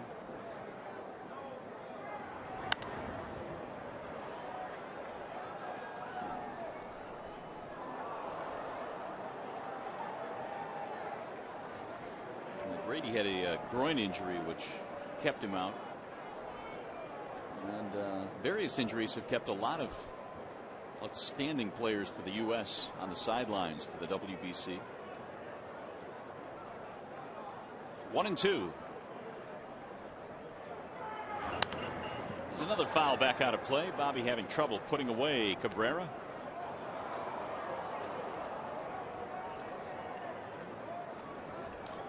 Well, it's been about as good a day as you can get at the ballpark. Great weather. Verlander was dominating. Tigers offense came alive in the 7th. Now it's up to the bullpen to shut this one down.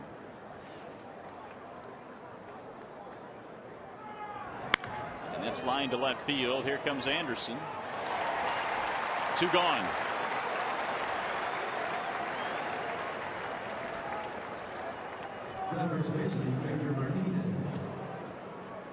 It's going to bring up Victor Martinez, who will bat right-handed for the first time in this game. He was 0 for 3 against Verlander. And Victor quite possibly may be looking at his last chance to extend his 11-game hitting streak.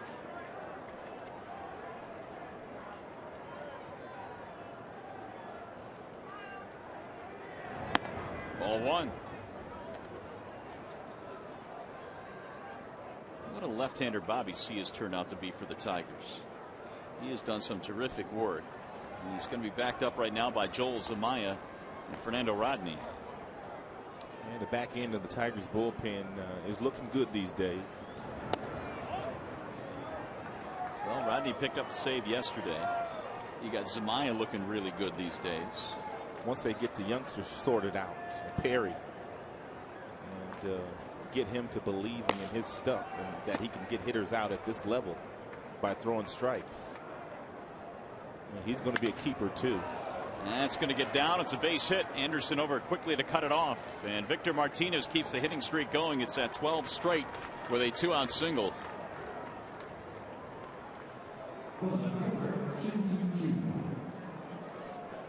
Now Shin-Soo Choo.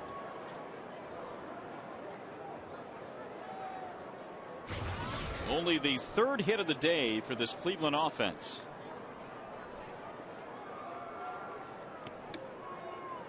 Choo is 0 for 2, couple of strikeouts. He also has a walk.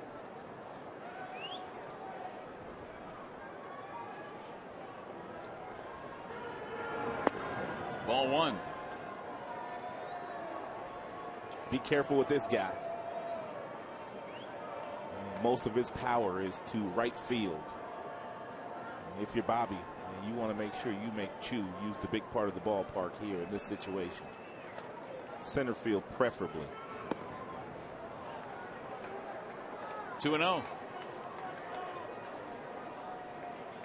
Well, if he reaches, you got to believe Leland will go to the pen and pull one of his right-handers out.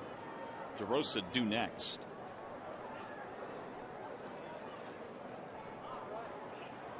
Swing and a miss.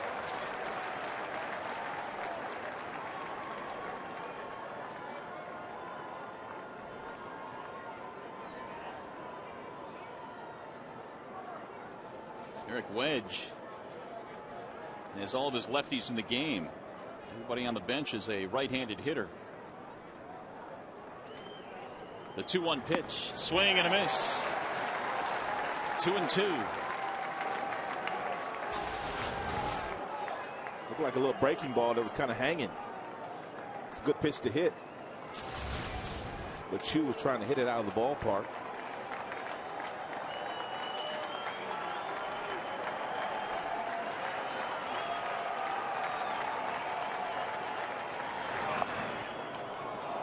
Full count now, 3-2 on Chu. Let's start Martinez here. Tigers lead 3-1. We're in the 8th. DeRosa waiting on deck. Leland hoping that C can just finish the deal here in the 8th. And the 3-2 inside. He lost in ball 4. So that'll put the tying runs on. It's probably going to bring the skipper out here with DeRosa being introduced. And here comes Jim Leland. It'll probably be Zumaya, I would think. I think you're right. Probably save Rodney for a clean inning. And here he comes. Leland marching out to the mound. Pitching change. We'll be back in the 8th.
Fire that has been created by a single and a walk.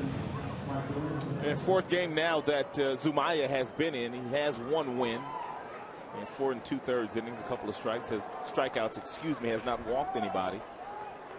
And fastball in the mid to upper 90s with a really good breaking ball that he's been working long and hard on, and even an occasional changeup. So here is DeRosa with the tying runs on here in the 8th. And he takes the first pitch fastball high, 1-0. So many times guys that come in this type of situation really don't get the credit they deserve, because in reality this is a save situation for the Tigers and Zumaya. Line drive caught by the shortstop Everett on a leap. DeRosa hit it hard, but he's out. And the Indians strand 2. Everett, Sardina, Grandy coming up.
While they do that, we'll give you the game summary courtesy of Comerica.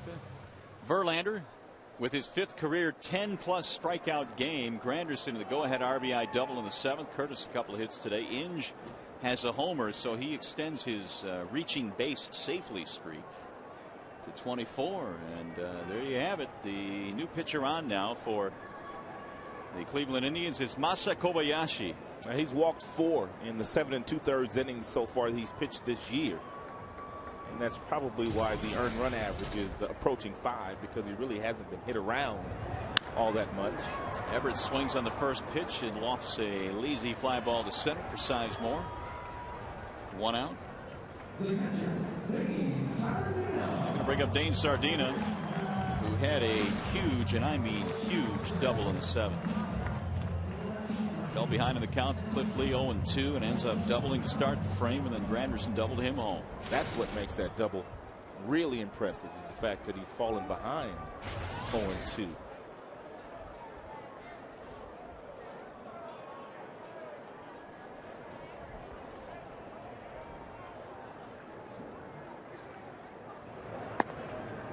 Ball 1 from Kobayashi.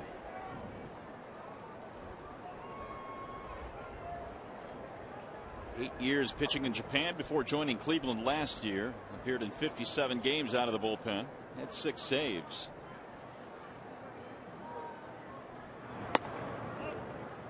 Two and 0.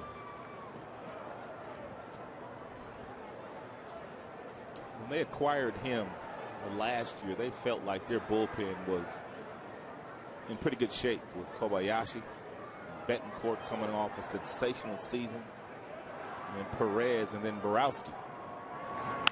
But it was anything but that. They got off to a slow start. Borowski was released. Betancourt was not good. Perez upheld his end of the bargain, but in the back end of their bullpen has not really been that good the last couple of years. Yeah, Perez really the only guy last year that pretty much held up his part. He had nice numbers. 2-1 pitch is checked foul. 2-2. They went out this year and signed Kerry Wood to a free agent contract. Gave him 2 years. But they've had a tough time getting to him because they've given up so many runs in the 8th inning this year. 35 of them to be exact. That's a lot of runs given up in the 8th inning. It has not been a good inning for the Indians this year. In fact, the numbers are really kind of striking.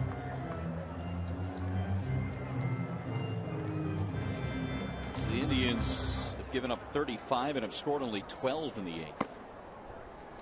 They've lost a lot of games in the 8th inning. They've been outscored 8-0 in this series in the 8th.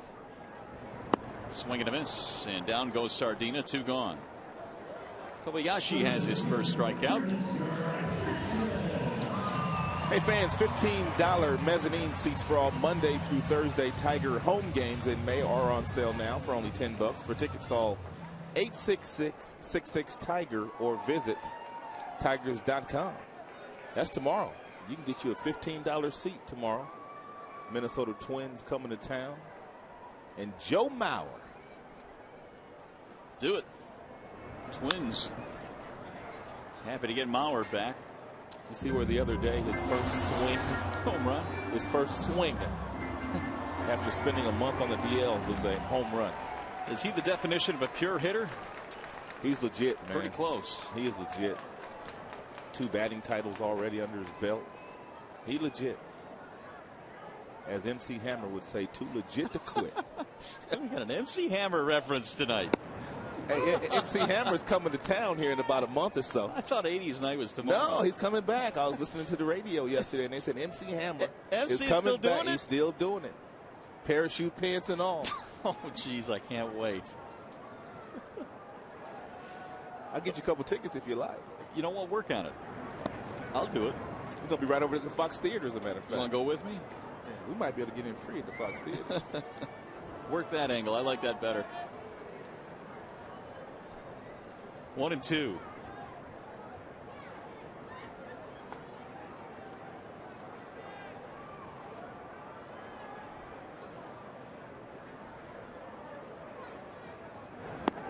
And that's low. 2 balls, 2 strikes. Granderson RBI double in the 7th, bunt single in the 5th, 2 out of 4, and Curtis now 18 RBIs, which ties him up with Brandon Inge. Well, it would have, except Inge homered today, so I take it back. Inge now has 19 RBIs. 2-2 offering. Now 3-2 on Granderson. Granderson and Inge are on pace to hit about 40 home runs this year. That's amazing.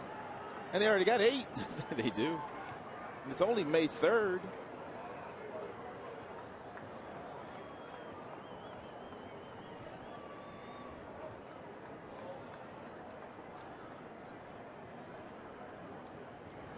Swing and a miss, and Kobayashi comes out of the pen with a 1-2-3 inning, pair of strikeouts. Let's go to the 9th. Tigers trying to put this one in the win column.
Go to the top of the 9th inning now here at Comerica Park in front of better than 27,000 fans. Fernando Rodney will try and make it 6 out of 6 in save opportunities. Well, he comes in obviously doing a pretty good job this year with strikeouts to walks. Only 1 walk so far this year for Fernando, and that's really been the difference in him being able to handle this closer's role that Jim Leland gave him at the tail end of spring training, throwing a lot more strikes.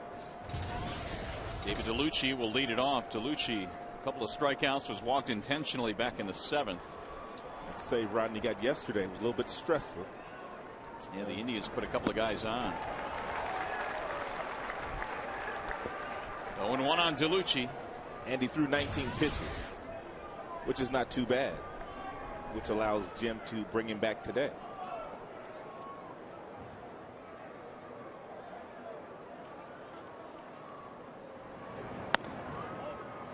One ball, 1 strike. Well, with the addition of Brandon Lyon to the bullpen, the thought was going into spring training that Lyon would be the Tigers closer. He had 26 saves last year, but it was Rodney that was given the job on a let's take a look at it basis coming out of spring training, and it's been very good so far. There's a strike, 1-2.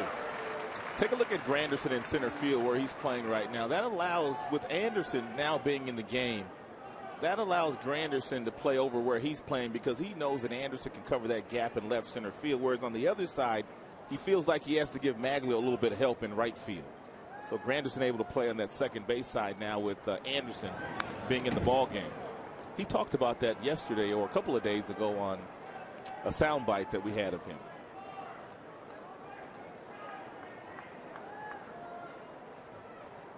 One ball, 2 strikes on David DeLucci.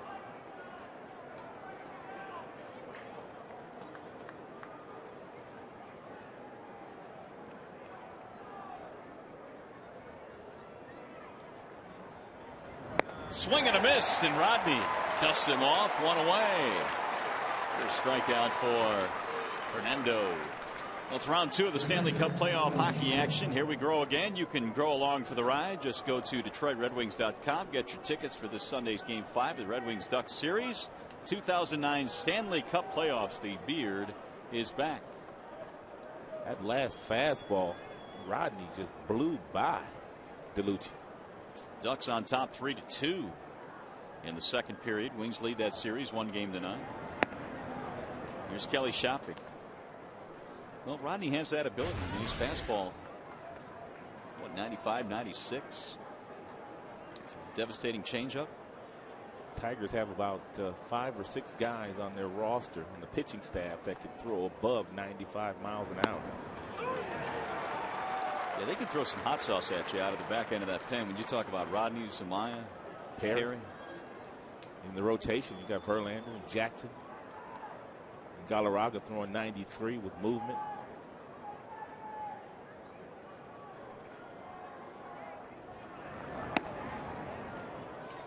Shopik hit by a pitch and scored the Cleveland run back in the third, their only run. Shopik getting lots of opportunities to play this year after hitting 21 home runs last year, driving in 55. The 21 home runs, the most by an American League catcher. And the Tigers will see Shopik and these Indians on the next road trip as well. It's going to go through Chicago, Cleveland, and Minnesota. So again, this is a stretch of 13 straight against Central Division teams, and the Tigers have a chance to win 2 of the first 3 with a win here today. That's on the ground to short. Everett gobbles it up. Shopik is out. 2 gone.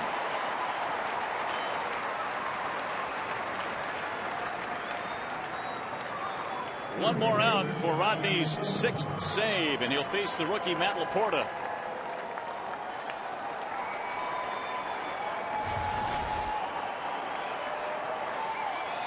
And the fans coming to their feet now. Laporta is 0 for 3 in his big league debut. They might drop a hat trick on the rookie in his major league debut.